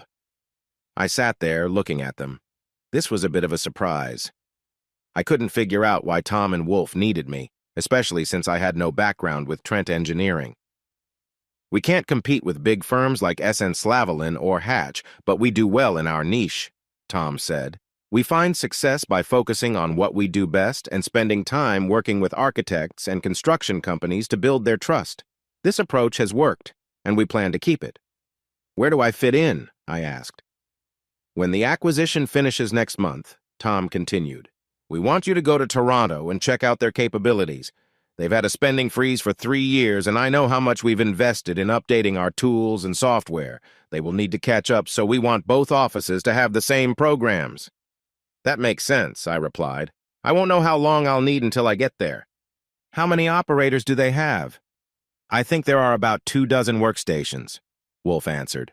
"Not all are filled, but if we can breathe new life into the company, we'll need that many at least." "We have nearly 30 here," I mentioned. "Is there room to grow?" "Not really. We might move some of the engineering and executive staff to another floor if necessary." "You can decide that," Wolf said. "Okay, so when do you want me in Toronto?" "March 15th, Tom said. "Is that a problem for you?" "No, that's fine. I assume I'll have a place to stay." "Yes, there's a residence a block from the office. Both Wolf and I have stayed there, and it's nice. Of course, all your expenses will be paid." "It's part of the acquisition," Tom added with a smile. "Okay then. Is there anything else?" I asked. "Yes. Your title and salary will change. You are now Vice President of Design Services at Pinecone Trent Engineering. This will start on March 1st. I've already ordered new business cards," Tom said, grinning again. "Wow, that's a surprise. Thank you so much. I guess you were confident I would take this on." "Well, considering your situation, I thought it would work out well for you. Maybe I shouldn't have assumed that," Tom admitted. "That's fine. Staying busy elsewhere sounds good right now. We can discuss the future when I figure out my plans. By the way, I will be filing for divorce if Sandra accepts my proposal. I'll know in a couple of days. If she refuses, I'll just keep going as I have been until I can get through to her." "I'm really sorry to hear that, Dex," Wolf said sadly. "It must be tough dealing with what Sandra has done after all these years. I appreciated the work you did for us in St. Martin. I think it was helpful for you, right?" "Yes, it was. I believe Toronto could be similar." "I hope so, too," he replied. "How is your relationship with your son and daughter now?" Tom asked. "Well, it's okay now. They know the truth about why I did what I did. Marilee is quite upset that there is no chance for things to get better between us, and she is still very close to her mother." "They are staying together at our house for now. John is working in Chile, and he understands everything. He knows how things are between his mother and me." "And what about Sandra?" Tom asked. "You might be surprised if you saw her. She looks older and seems to have lost a bit of her spirit. I know she realizes what has happened and that she can't change it, but she doesn't seem to be able to move forward. I saw her on Saturday, and it was a brief meeting with little to say. We will see what happens when I ask about my settlement proposal." "All right, Dex," Tom sighed. "I wish you the best. Oh, and by the way, Dorothy knows about this meeting. I wanted her to feel secure about her job when you return. You're still her boss, after all. She's the easiest person I've ever worked with." I smiled. "Do you mind if I take her to lunch today? I'd like to update her on everything." "That's fine," Tom replied. "She knows about the acquisition and has been told not to discuss it.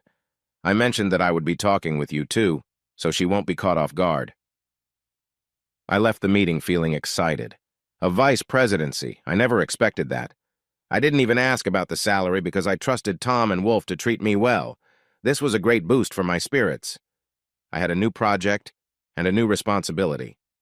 I stopped by Dorothy's desk. "Do you have time for lunch today, Dorothy?" "Yes, I guess so," she answered, clearly curious about why I wanted to meet. "How about I pick you up around 12:30 and we can go to Gassy Jack's? You don't have anything urgent to finish today, do you?" "No, I'm all caught up. I'll see you then." By the time we arrived at the restaurant, it was less busy and much quieter than before. The lunchtime rush had already come and gone, and we found a nice table in a corner. "I wanted to thank you for doing such a great job while I've been away, Dorothy," I know Tom told you about what's happening, so we can talk about it. You will now be reporting to me since I've been appointed VP of Design Services. I'll be heading to Toronto in a couple of weeks to share what we are up to, and I want to make sure they run smoothly just like Vancouver does. I'll also be looking for another person like you.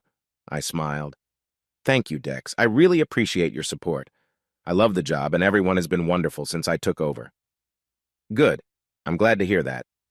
I'm not sure what Toronto needs yet, but I'll keep in touch with you probably every day to see how our work here matches with what's needed there.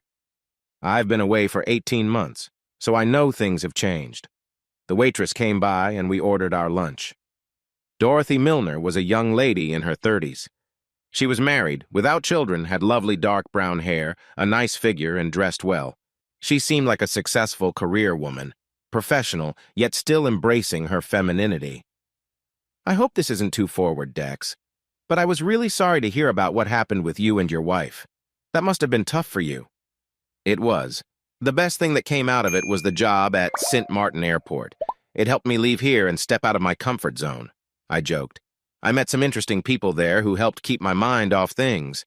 Oh, interesting people? Any special women? She asked with a smile. Yeah, a pair of twins, I said, showing her a picture from my wallet. Oh, wow, Dorothy said as she looked at the photo. They're really attractive, Dex. Very appealing.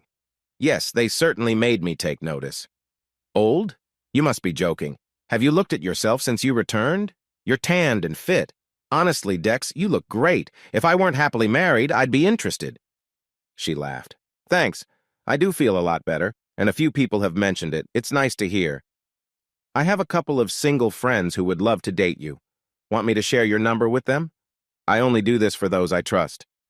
No, not yet. I'm hoping to sort things out with Sandra this week. Then maybe I can think about dating. She nodded. I understand. But remember, if you ever want a date, I can help with that, she said, snapping her fingers. You really know how to make someone feel good, Dorothy. We enjoyed a relaxed lunch and walked back to the office just before 2 o'clock. It was nice to reconnect with Dorothy. She would be an important part of the Vancouver office for years to come. She was happy in her role and did it well. I heard she had a strong hold on the staff, but they all respected her. On Tuesday evening, my phone beeped. Instead of ignoring it, I decided to answer. Hi, Daddy, it's me, Mary, my daughter said. Hello, sweetheart, how are you? It's wonderful to hear from you. I should have called sooner. I realized you probably didn't have my cell number. No, I thought I could reach you at home. I wasn't sure how keen you were to talk, I admitted. Daddy, you don't need to worry. I understand why you were upset, but I can't leave Mom right now. She's really sad about everything that happened. I want to be there for her. I think that's very kind of you, Mary. I'm glad your mother has someone who cares for her. Dad, I called to let you know that I've been talking to Mom about your offer regarding the settlement. I told her she should accept it and move forward. I don't think it's good for her to keep holding on to this forever.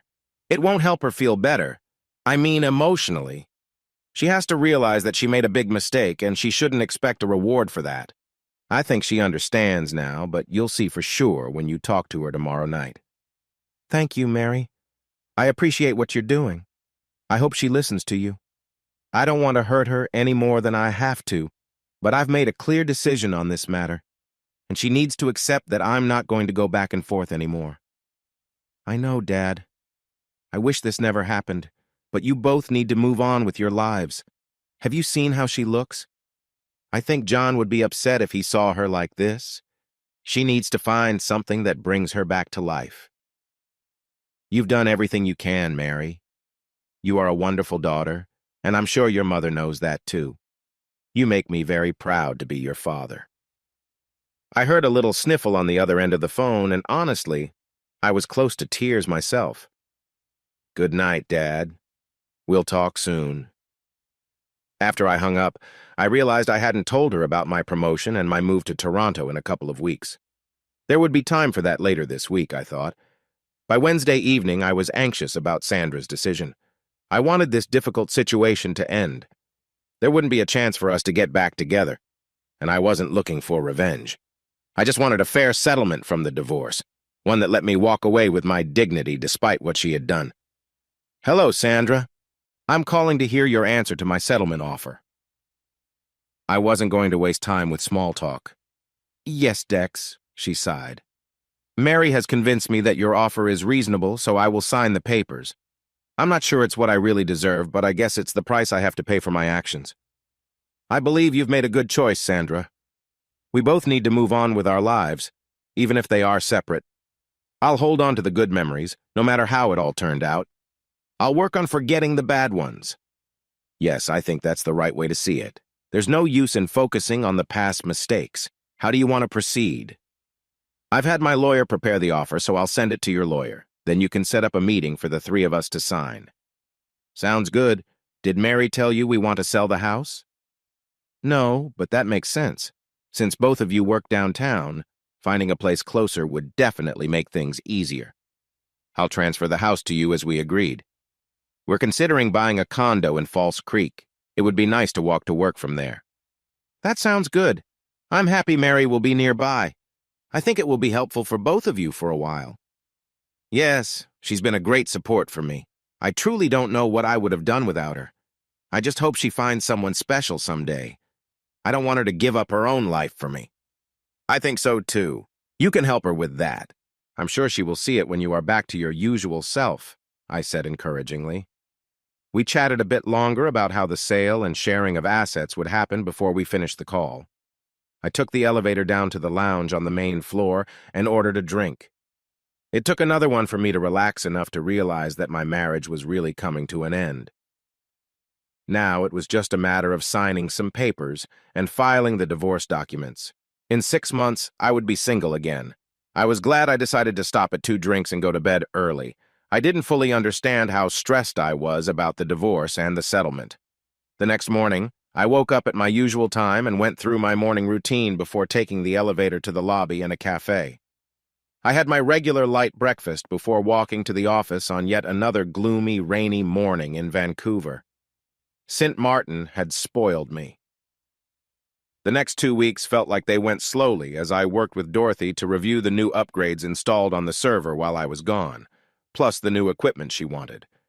We spent a couple of days with suppliers showing us their latest products, especially plotters and modeling software.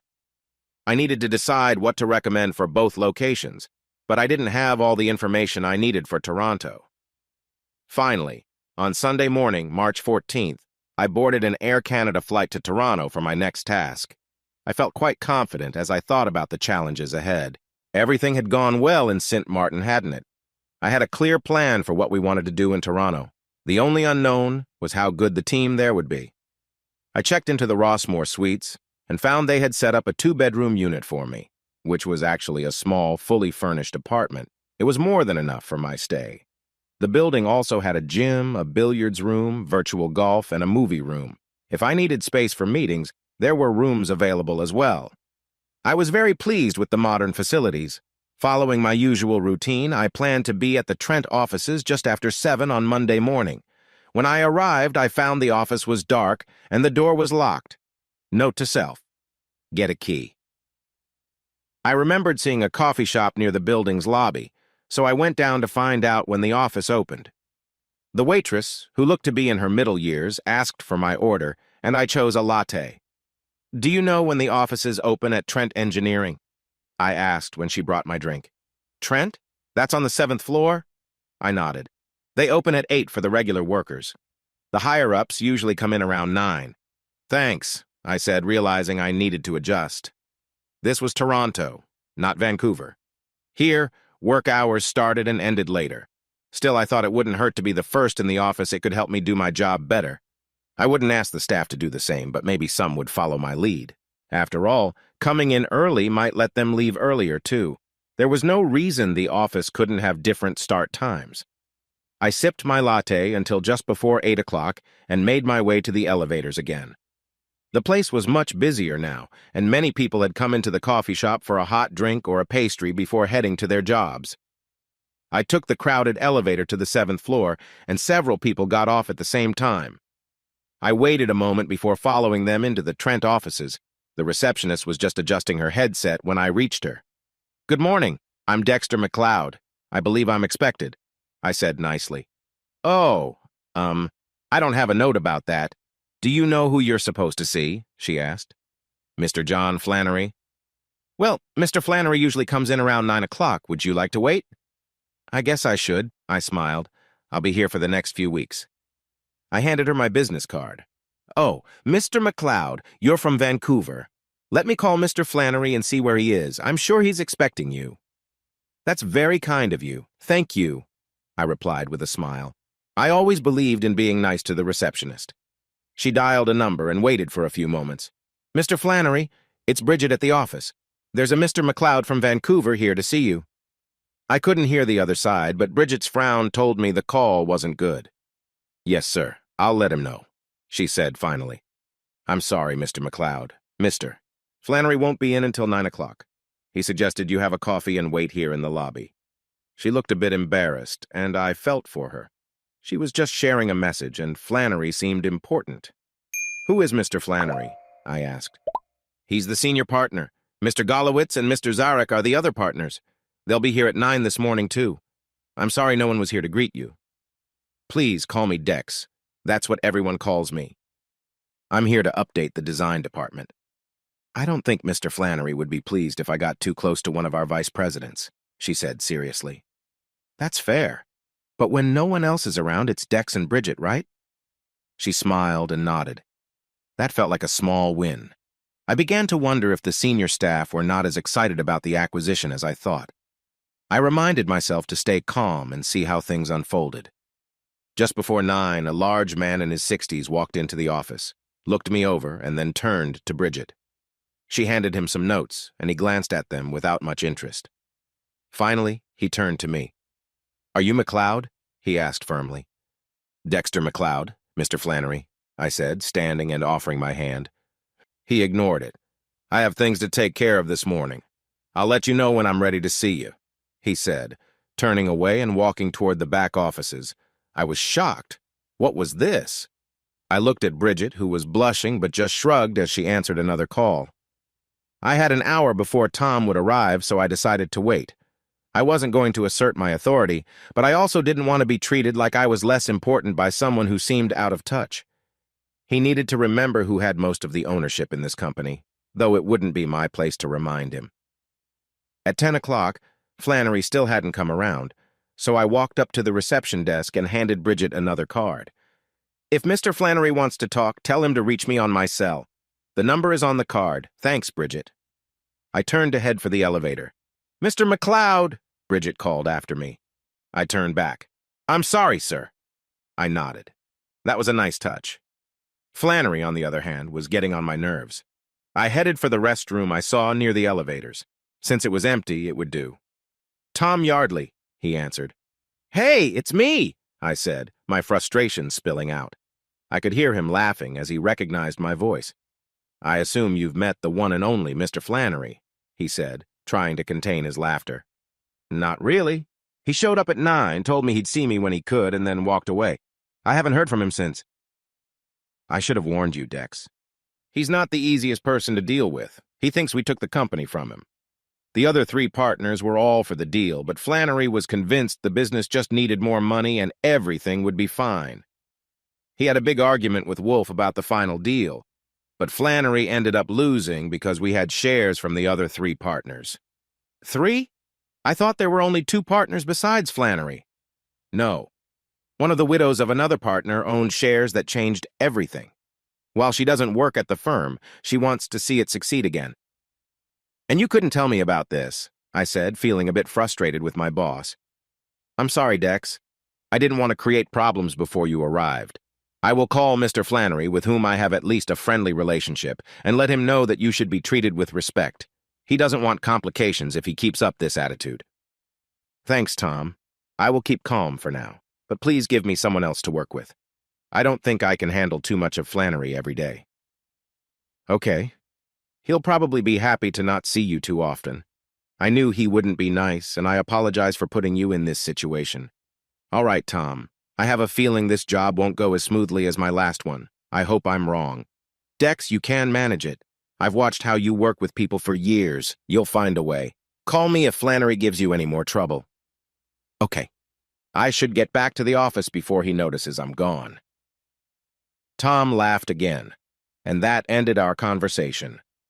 It was almost 10:20 when Mr. Flannery finally decided to show up. He looked quite unhappy as he walked out of his office and came straight to my chair in the reception area. "I'll see you now, Mr. McLeod," he said in a sharp tone before turning around and heading back. I looked at Bridget, who shook her head in disappointment. I stood up and followed Flannery. His office was in the far corner of the floor, with windows on two sides overlooking the city and the lake. He pointed to a chair by his desk, and I sat down. "So why are you here?" Flannery started without any sign of kindness. "Are you saying you haven't been told why I came?" I was ready to stand my ground if he kept being rude. His expression changed, and he seemed surprised by my challenge. "There was some talk about a visit from someone in Vancouver," he said, not offering much more. "I find that hard to believe. I spoke with Tom Yardley a few minutes ago. I'm sure he told you why I'm here. Is there a reason you don't want me here?" I was trying hard to stay calm. "I don't like the idea of my company being taken over by outsiders. We can do everything you offer at Trent Engineering ourselves," he snapped. "Mr. Flannery, I'm here to improve your key IDD systems and align them with the Pinecone systems. I'd be disappointed if I can't count on your team's support." "You will have my team's support, Mr. McLeod. Just make sure you don't get in the way of our work. We have deadlines to meet, and I expect them to be followed no matter what you are working on." I tried to hold his gaze, but he avoided looking at me. "Who will I be working with in the KDD department?" I asked. "Whoever has time," he replied without concern. "You'll need to figure that out on your own." "I'd also like an office," I said, trying to keep calm. "You'll have to use whatever space you can find." "Are we done here?" I asked, starting to stand up. I wanted to leave this office quickly. "Yes," was his only reply. I walked to the reception desk and dropped into the chair I had just left. I needed a moment to cool down before I said something I might regret. Bridget looked at me, and I think my feelings were clear. "Don't be too upset, Mr. McLeod. He's been quite unhappy these last few months and has been difficult with everyone," she said kindly. "Thank you, Bridget. By the way, do you know if there are any empty offices available, preferably in the design area?" "Oh yes, we have 3. If you wait until lunch hour, I'll show you around so you can pick one." "I appreciate your help." At 11:30, I went to the cafe in the lobby and ordered a sandwich and a tomato juice to take with me. I didn't want to interrupt Bridget's lunch hour too much. "Where do you and the staff eat lunch, Bridget?" I asked when I got back. "There's a space in the back that we've turned into a lunch area. Some people go out to lunch, but many of us eat there or at our desks. I can't do that, of course." "Is it okay if I join you?" "Of course, it's a good chance for you to meet some of the others." The more I spent time with Bridget, the more I liked her. I felt I would need all the friends I could get in this job. Just after noon, I followed Bridget to the lunch area. It was far from Flannery's office. The space was about 500 square feet, with a mix of chairs and tables scattered around. There was an old microwave on one table and an ancient refrigerator in the corner, but no sink. It wasn't quite what I imagined a lunchroom to be. Bridget led me to a table by the window and we sat down. There was enough space for 4 more people, but no one came over yet. A few minutes later, another young woman entered, saw Bridget, and waved as she walked towards us. "Hi, Bridget," she said cheerfully, taking a moment to glance at me. "Hi, Petra. This is Dexter McLeod. He'll be working with us for a while." I stood up and shook her hand. "Nice to meet you, Petra. You can call me Dex. What do you do here?" "I'm in the design department." "Toiling away in front of a computer screen all day," she smiled. I took a card from my shirt pocket and handed it to her. "It looks like we'll be spending some time together," I said. "I'm here to update the key ADD systems and equipment and bring you all up to date." "Oh, wonderful." "Oh, that's great news," she said, her eyes lighting up as she read the card. "What are you doing here?" she asked. "I mean in this place. Shouldn't you be with the other managers?" I shook my head and noticed Bridget grinning. "Nope. I'm happy with the team I work with. I'd like to build that kind of connection with your department." "Well, that will be different," Petra said, looking puzzled. "Most of the senior folks don't usually interact with us." I was in the same position for many years, Petra. I remember where I started, and don't let the vice president title fool you. It's just a title. Back in my office in Vancouver, everyone calls me Dex. We keep it casual. I'd get in trouble if I didn't address the senior people correctly, she replied. This place feels pretty traditional to me. I've met Mr. Flannery so far, and I understand why you feel that way. Both women chuckled at my comment, but they didn't say much more. A few minutes later, a short man with dark hair joined us. Mr. McLeod, this is Carlo DePrada, another one of our KDD operators. Hi, Carlo, Dexter McLeod, I said, giving him one of my cards. He glanced at it, and like Petra, his eyes widened as he looked up at me. Nice to meet you, sir, he said, sounding unsure. Relax, Carlo. It's just Dex to most people here. I'm here to update both the software and the hardware systems. Oh, good. I was hoping something would change since we heard about the partnership, he said with a look of relief. Well, it's not exactly a takeover. Pinecone and Trent Engineering are partners now. Our goal is to help you improve and grow. You might need more than just upgraded systems. A proper lunchroom would help too. Wouldn't that be great? Petra said, and Bridget nodded. I'll see what I can do, I said with a smile. In the meantime, I need someone to show me around the design department. Any volunteers? I grinned. I'm probably the best choice, Petra said. I've been here the longest after Terry Sanderson, who is the senior person in our department. Maybe I should meet Terry first so I don't create any issues, I suggested. Not a problem. I'll go get him so we can chat, she said, getting up to find him. She leaned over to talk to a tall man with red hair, and he turned to look at me before nodding to her. Mr. McLeod, this is Terry Sanderson, senior operator. I stood up and shook hands with him. He was a big, friendly man in his 40s with lots of freckles, I thought. Nice to meet you, Terry. I'm Dex, I said, giving him my card. Yes, I've been waiting for you. It's great to see you here so quickly. I hear you want a tour. If you have the time, I don't want to interrupt anything important. Not a problem. I just finished lunch, so we can go whenever you're ready, he replied. Ladies, please excuse me. I have work to do, I smiled. It was nice meeting you, Petra. And Bridget, do you know where I can get a key to the office? Yes, but I doubt you'll like my answer. Only Mr. Flannery can give that out. Sorry. I nodded. Okay, I'll figure it out. Lead the way, Terry, I said, trying to hide my frustration at the hurdles I seemed to be hitting so early. I thought I should talk to Tom about this later. I needed to write things down. My list was already getting longer after just a couple of hours. Terry showed me around the busy KAD room with 20 stations. There were 12 units working, which showed their business was struggling. He told me that some of the unused stations had been taken apart for parts when problems came up. They only had money for critical fixes. Terry was open but careful with his words. He hoped the merger would help update the equipment and software, but didn't think it would happen very fast. He mentioned it would really help boost morale in the office. I was happy to hear that. It might make more people supportive of my plans. Bridget had shown me the open offices, and I found one that was just right.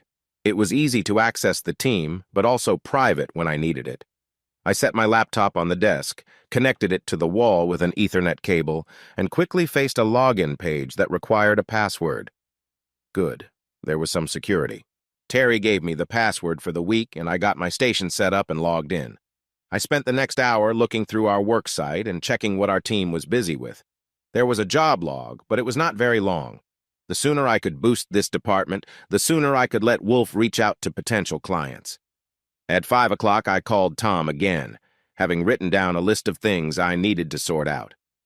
I can't even get an office key without Flannery's go-ahead. Doesn't he share any responsibilities? Who's next in line? I asked. The 2 junior partners are engineers, and you should meet them. In the meantime, borrow a key from someone and make a copy. I'll have your back if needed. I doubt it will be an issue. Flannery usually doesn't come in before 9 and rarely stays after 4. Wow, Tom, no wonder things are tough around here. It's not that simple, Dex. Flannery's wife has MS, which I believe is affecting his work.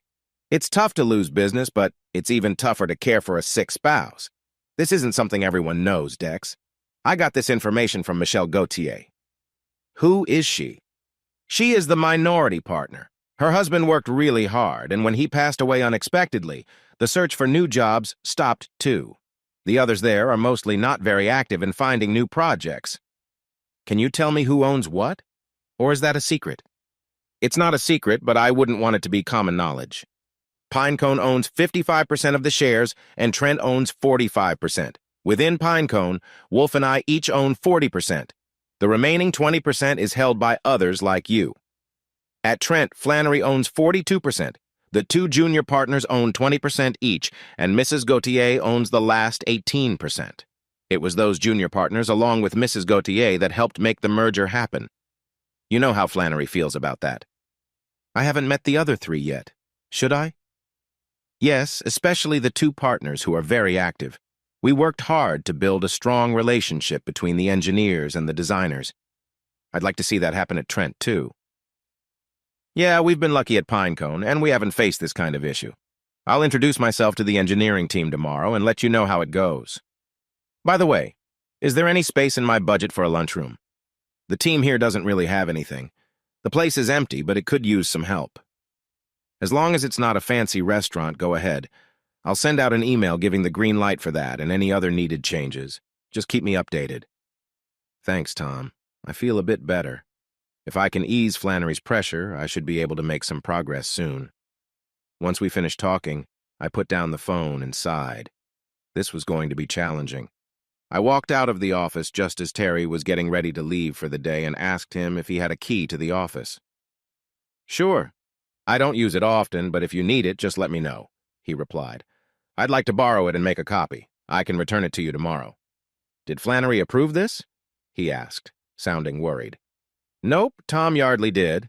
Don't worry, if Flannery complains, he won't find out I got it from you, I said with a smile. Terry chuckled and handed me the key. It's good to see changes happening, Dex. I nodded. We were already making progress. The next 4 days flew by. I met with the IT service company for Trent to get their advice on trustworthy hardware suppliers in the area. The IT representative recommended by Terry seemed surprised that we were seeking his input. Trent had never asked other companies, but I introduced myself to Ruben Golowitz and Dick Zarek, the senior engineers and shareholders. They welcomed me warmly, and I promised to check back in a week. I looked at each station we had, and it was disappointing. Temporary fixes were everywhere, and the software was outdated. The server was the only thing that seemed to be in good shape. It could expand, which I knew we would need. I started making a list of what we needed, and it kept getting longer. On Friday afternoon, I shared my findings with Tom in an email, hoping it wouldn't upset things too much in Vancouver. I got a phone call back within 30 minutes. It's a good thing we planned for extra in the budget, Dex. About that list you gave me. Is it all needed right away? Tom asked. No, not all at once. This just covers the active workstations. They are only using 12 of the 20 available. We should fix those first, then add more as needed. Okay, you know best. Any updates on Flannery? No, thankfully he's been quiet. He doesn't seem to come into this department much. Good to hear. Sit down with the procurement department on Monday to get these things ordered. You'll get my okay by email along with a copy for whoever you're working with. I gave Tom the name and email address of the head of procurement. I appreciated how quickly he approved my request. It was nice working for someone who trusted me and didn't micromanage. I knew getting quick approvals could be rare in big companies. I started holding meetings every day with the design team at 4:30 in the afternoon. I wanted to keep them informed about our plans and get their feedback on various topics, from the type of chairs to the lunchroom setup. They were quiet at first, but with some encouragement from Terry and Petra, they began to share their thoughts. I created a committee to improve the lunchroom and set a budget. Many people were eager to help. I formed another committee to look at flexible work hours. Would some team members appreciate starting work earlier? A third committee was made to explore future improvements for the workstations. By late Friday afternoon, I had the support of all 12 design staff members, who were excited about the changes ahead. Bridget also visited me, saying some of the accounting and procurement team, including her, would like to help with the committees. That felt nice, too. Janice Merriweather was in charge of buying things for the government. She was in her 50s, but was very active and full of energy. Watching her work on some projects would be interesting. I surprised her with a request for equipment and software, along with the needed approval. "We couldn't get even a pencil sharpened around here without flannel pants, say so," she said with a serious face. I couldn't help but laugh, so that was his nickname. I had also broken down the professional barriers. I called everyone by their first names. It took a few days for them to get used to it, but people seemed to like it. When I got home on Friday evening, I was exhausted. I had completed about 2 weeks' work in just 1 week. I felt it was necessary to show the staff that we were serious about working together. One of the most important things I did that week was make some changes in the lunchroom. In the second week, I wanted to build a good relationship with the engineering team. I wasn't sure what to expect since most people in my department had not interacted with them personally. Most of our work had been very businesslike. I also had other goals. I found Janice Merriweather and invited her to have coffee on Tuesday morning. "I have a list of the engineers in our office, but I haven't met them yet. Can you tell me what I should expect?" I could tell she was a bit surprised by my question. I was asking her about the senior staff, which I guess was not common before. She hesitated for a moment, but then seemed to realize I was sincere. "You've already met Dick Zarek and Ruben Golowitz, the senior engineers. They are good people who can deal with Flannery. I know they were glad about the merger. No surprise there. Why do you want to know?" I explained how the designers and engineers in our Vancouver office work together, and I noticed her nodding as I spoke. "I think they would appreciate that. The old management here had a strict way of doing things, and mixing with other staff was not encouraged. They might get some ideas, you know," she said with a slight smile. "Do you think there would be a problem if I asked the two partners to lunch?" She shook her head. "I don't see any issue with that. I think it's a great idea. I'd like to do similar things in accounting and purchasing, too. We are supposed to be one team, but we haven't been acting like it. If you can figure that out, I'm all for it." "Well, that's not really part of my job," I said, "but I would like to help if I can." "And I'm here to help however I can," she smiled. "Thanks, Janice. I appreciate that." I left a message for Ruben and Dick, inviting them to lunch on Thursday, my treat. I mentioned wanting to talk about improvements in my department and some other concerns. I was happy when Dick replied that they would both join me. Mission accomplished. Both men arrived at my office just before noon on Thursday. After a bit of small talk, we headed to the elevators and made our way to lunch. I picked a nice restaurant not far from the office, and both men said they had eaten there before and liked it. I decided to order a glass of wine, something I rarely did at lunch. My guests followed my lead. I wanted everyone to feel relaxed and at ease. It turned out just as I had hoped. We had just finished eating when Ruben spoke up. "You know, Dex, I think this is the first time anyone has really tried to bring our departments together. It's been a long time coming," he said strongly. "I agree," Dick added. "Your team has not been getting the attention it deserves for a while now, and it's affecting us. What you plan to do with design is way overdue, but involving your team with ours is just as important. I'm surprised you've managed to work together so well with so little contact," I said. "Oh, we've been in touch, but it hasn't been balanced. We give the design team what we need, and then wait for it. Many of our younger engineers could learn a lot from working more closely with the design team. It would help them improve their work." As we walked back to our office, I felt we had truly laid the foundation for a better relationship with the engineering group. Ruben called it bringing us together. That's a big idea, I thought. By the 5th week, I had settled in and set up the working style I wanted in the design department. As the new equipment arrived and programs were updated, I could see the team's spirits improve. Ruben and Dick had also encouraged other engineers to engage with the designers and explore what the new software could do. I organized training in small steps, starting with Terry, then Petra, and having them assist me in training the rest of the staff. I was happy that the team as a whole was both cooperative and quick to learn. That was another sign of our progress. When I arrived in Toronto, it was still the last week of winter, and it felt like it. Cold, strong winds off Lake Ontario, combined with rain showers, made those first few days very uncomfortable. I had plenty to keep me busy, and when the weather was bad, I could spend a few hours at the various places in Rossmore. It was now mid-April, and the Blue Jays were back in town. Their first game against the White Sox had already happened.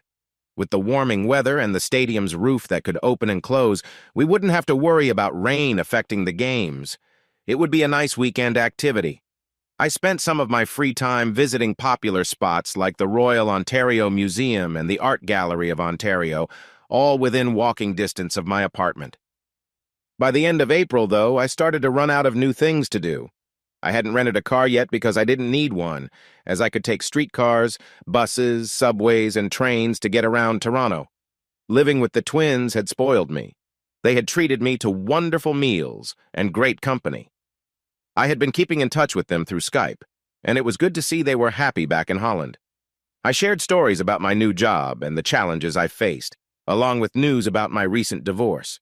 It was unlikely that the twins and I would get back together. The 18 months we shared were special, and I wanted to keep those memories safe and joyful. I also stayed in touch with John and Mary. It worked well for John in Chile since he could use Skype whenever he found a good internet connection. I also reached out to Mary by phone. I had missed connecting with my son and daughter while in the Caribbean, and I didn't want to neglect them again. I wasn't socializing much with anyone at the Trent office, but I had received invitations to a couple of barbecues in May and June, which sounded like a nice change. Janice and I had become quite friendly as we worked together to change some strict rules at Trent. Other than John Flannery, I had a good relationship with the staff from various departments.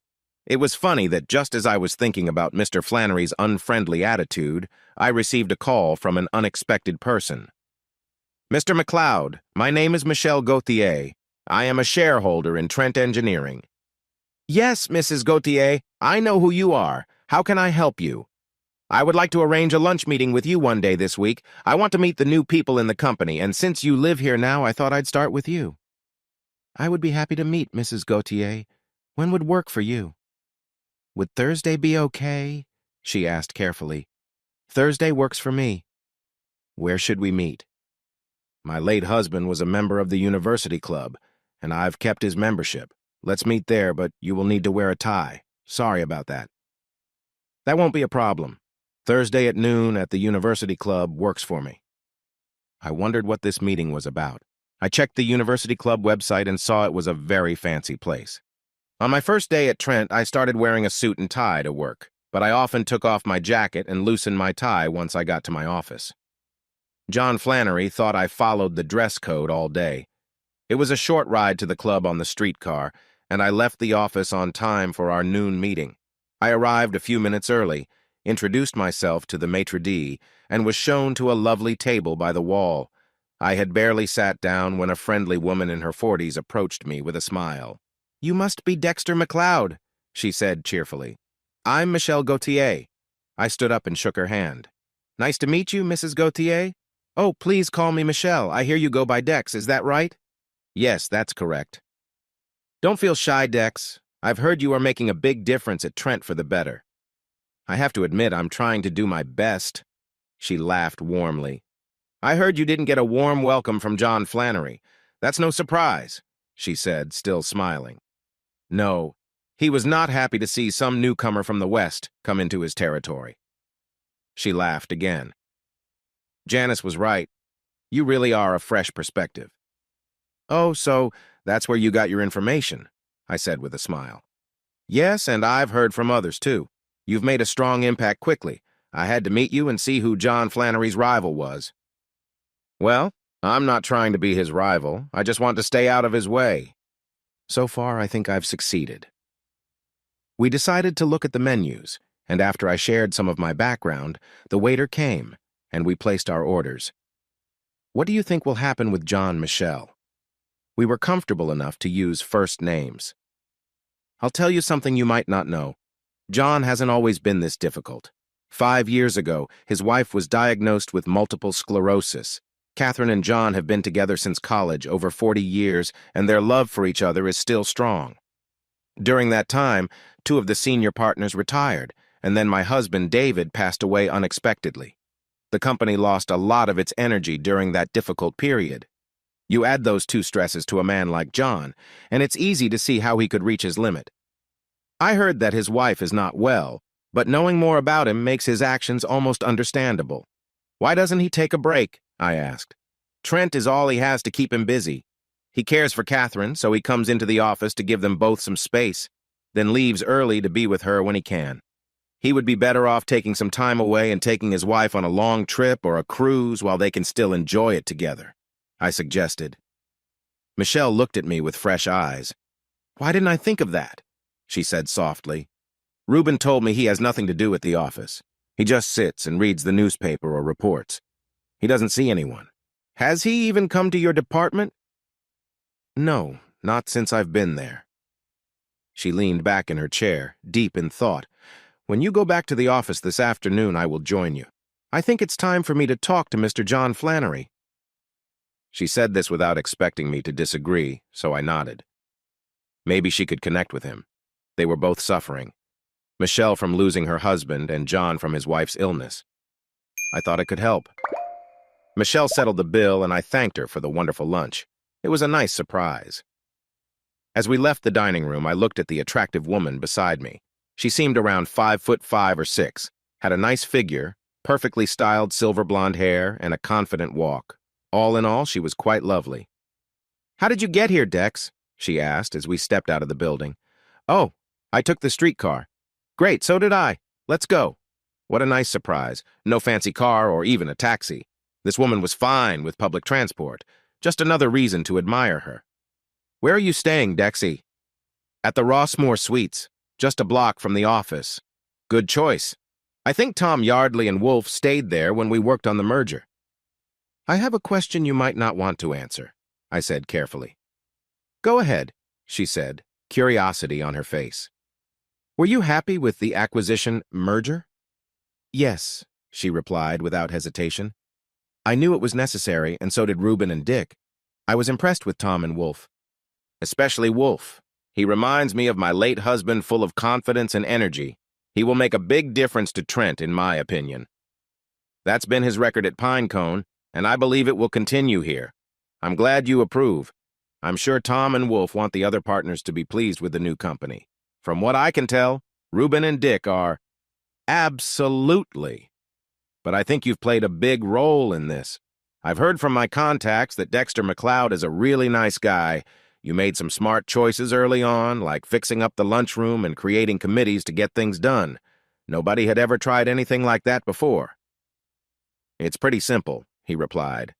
If you give people a good place to work, they'll perform better. Sometimes simple things aren't so simple, she said with a playful smile. Anyway, congratulations on your success so far. Now, let's see if I can help with John Flannery, she added as we got off the streetcar. We walked to the office building and entered the elevator, which moved quickly up to our floor. I held the door for her as we stepped into the office and approached Bridget's reception desk. Hi, Mrs. Gauthier, Bridget said cheerfully. Great to see you again.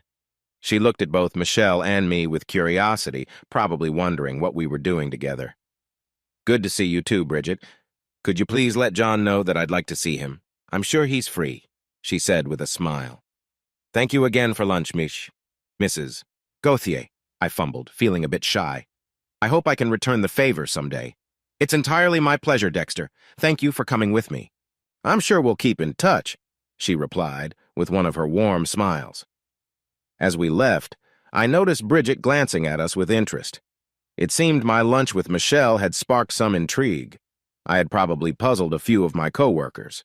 I was doing things they didn't expect. Not bad things, just different. I was humming to myself as I made my way back to my office.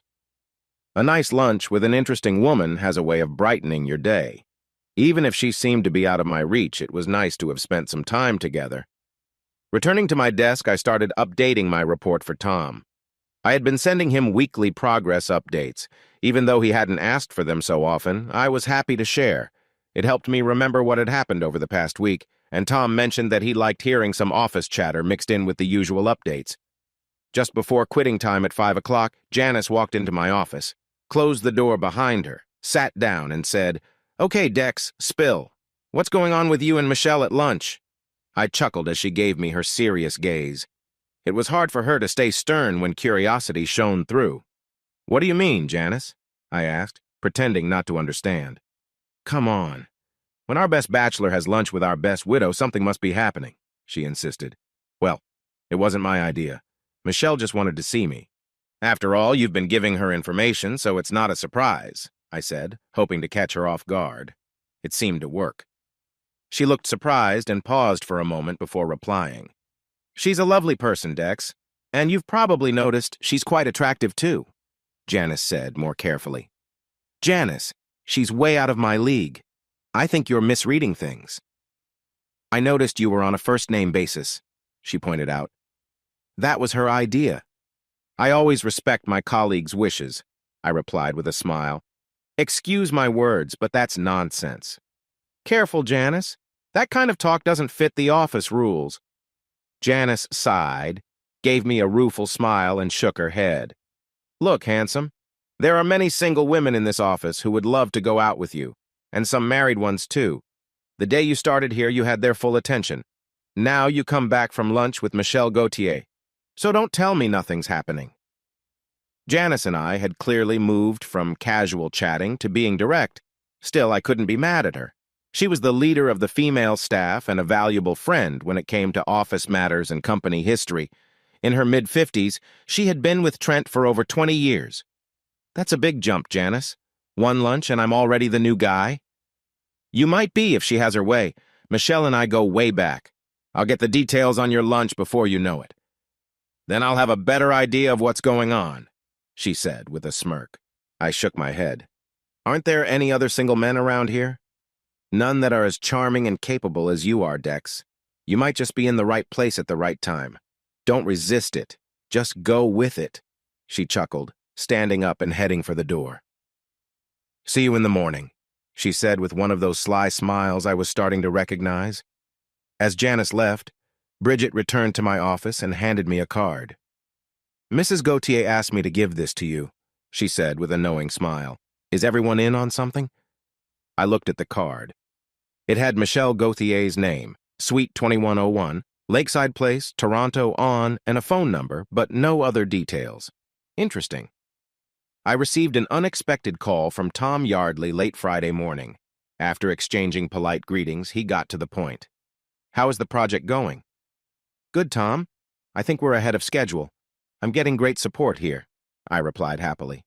Good to hear, Dex. I knew you'd succeed. Do you have a little time for a side project? What do you have in mind? Our accounting team wants to connect with Trent's system, but we're using different software. We'd like to switch to our program. Can you help with that? Sure. I don't know much about accounting, though. That's okay. We'll send Pete Thorpe to handle the setup and training. He should be done in about a week. Sounds good. Why not have Pete stay with me? I have a spare bedroom, and it would save some money. If you're okay with that, we'll make it work. We'll send the software tonight, so you should have it by Monday. I'll check with Pete about his schedule. Sounds fine. I'd enjoy some company for a few days. Feeling lonely there? Tom laughed lightly. No one to keep you company? Not at the moment, but I keep hoping. After hanging up, I thought about how to find some companionship. To be honest, I hadn't really put in much effort. Maybe with Pete around, we could go out together. He was known for being a bachelor, but often had someone with him. For now, he was still in Vancouver, and I was facing another free weekend in Toronto. That evening, I decided to have a simple dinner at a local pub just a few minutes from my apartment. I had been there for lunch a couple of times on weekends and liked the food. The pub was a large sports bar with lots of memorabilia from the Maple Leafs, Raptors, Argos, and Blue Jays, plus several flat-screen TVs. I figured I could relax and watch a baseball game. By the time I switched my clothes, washed up, and left, it was almost 7 o'clock. It was a nice spring evening, and the walk to the pub was enjoyable. The place was busy, so I found a spot at the bar and ordered a draft beer. The crowd looked quite young, with many people likely being business folks enjoying a drink after work. Looking around, I started to feel my age. I was 47, nearing 50, single, and no romantic prospects. It felt a bit sad. I had just finished my steak sandwich and ordered my second beer when I noticed someone had taken the seat next to me. The scent of perfume caught my attention. I turned and was pleasantly surprised. She appeared to be in her mid-30s and was quite attractive. Good evening, I said softly. Hi, she replied. Not much of a conversation so far, so I decided to wait. If she wanted to talk, she would. She ordered a cocktail I didn't recognize. I observed her outfit and guessed she wasn't a business person. Her dress was definitely not meant for work, with a short skirt, a fitted top, some jewelry, and noticeable makeup. She was pretty, but maybe a bit too flashy for my liking. Are you done looking? She asked without a smile. Pretty much, I replied, quickly trying not to sound rude. Sorry if I bothered you. She didn't answer and stared straight ahead. After a moment of silence, she opened her purse and took out her phone. She pressed a button and waited.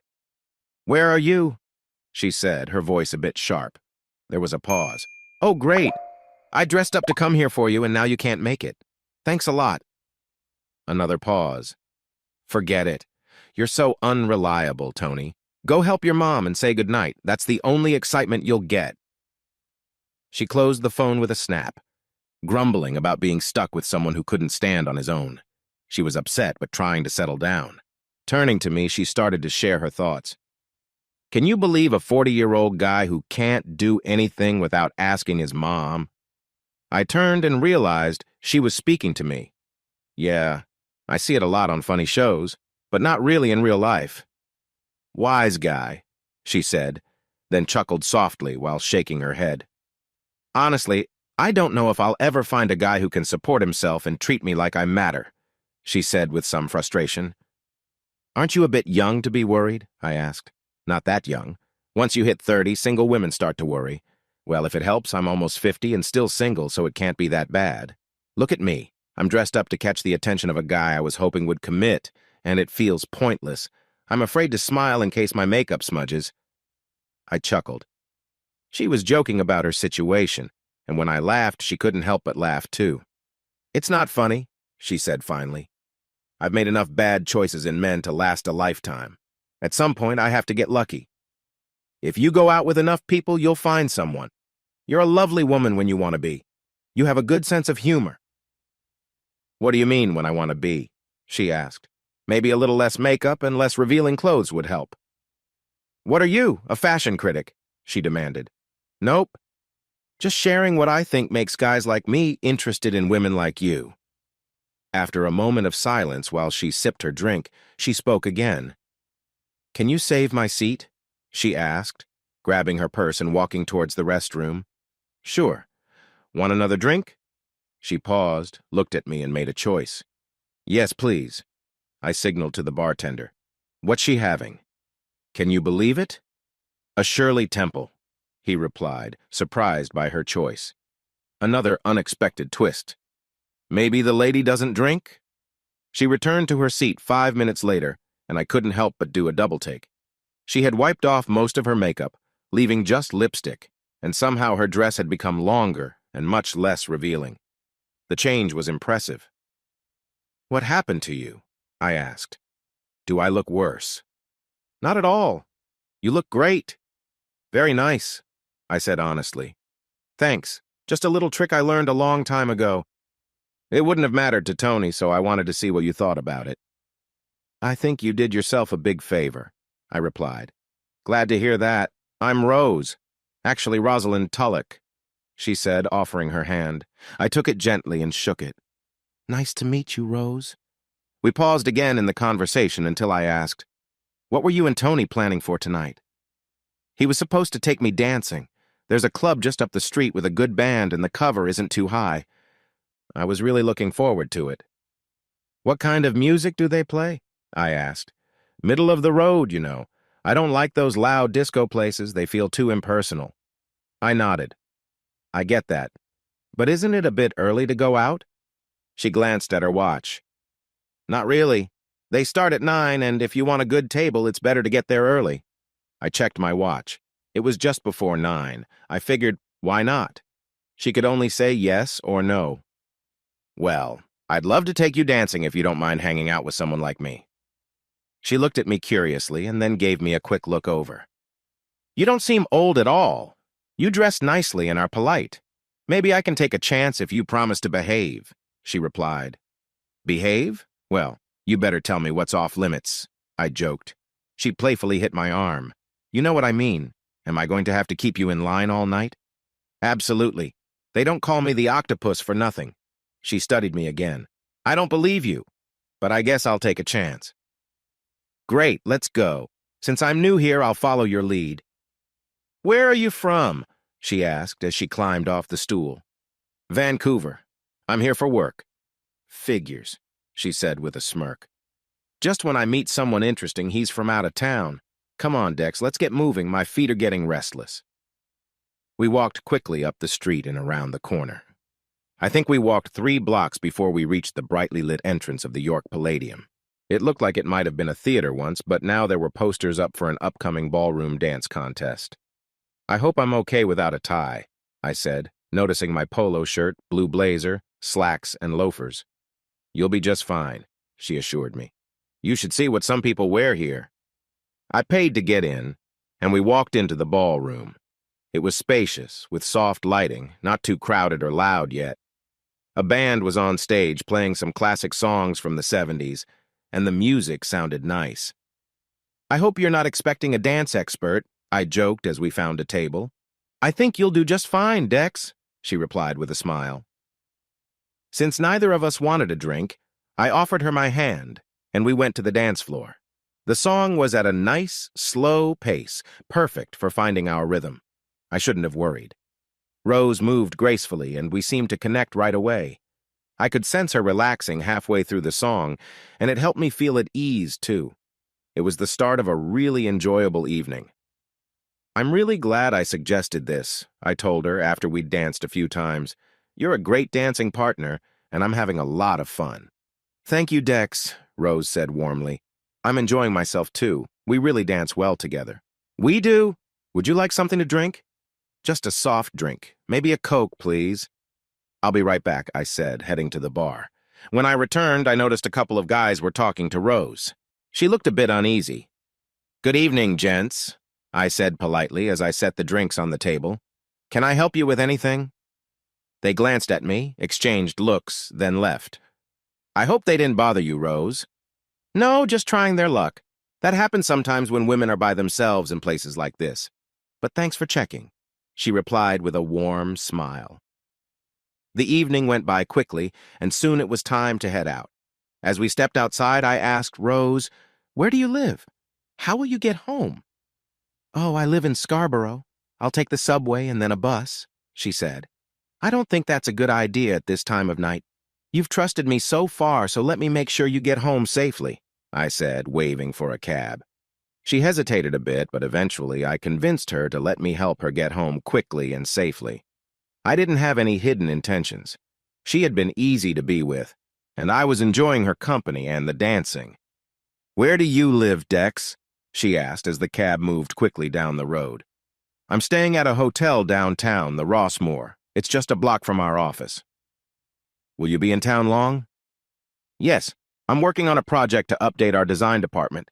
I could be here for several months if things take longer." "Well, if you're ever looking for a date, just call me," she said with a smile. She took a notepad and pen from her purse, wrote down a phone number, and handed it to me. "You were really nice, and I had a great time. I'd go out with you again any time." "Thank you, Rose. That's really kind of you. I might just take you up on that," I said, taking out my business card from my blazer pocket. I borrowed her pen and wrote my Rossmore phone number on the back since my cards had my Vancouver address. A taxi arrived at an apartment building and Rose began to get out. I told the driver to wait and went around to help her with the door. I walked her the short distance to the lobby door and stopped there. She turned to me, smiled, and gave me a light kiss on the lips. "Thanks again, Dexter McLeod. I had a lovely evening. I meant what I said about wanting to see you again. Don't forget me." "I won't, I promise." "Thank you for spending such a nice evening with me. Good night." I watched her step into the lobby and call for the elevator. I waved goodbye, and she waved back as the doors closed. I returned to the taxi and gave the driver the Rossmore address. As we drove back, I thought about how nice Rose was. I wondered why more guys weren't trying to get to know her. Hey, everyone! Thanks for watching. Don't forget to subscribe and turn on notifications so you won't miss any of the exciting stories we have coming up. What do you think about the characters in this story? Let us know in the comments. We'd love to hear from you.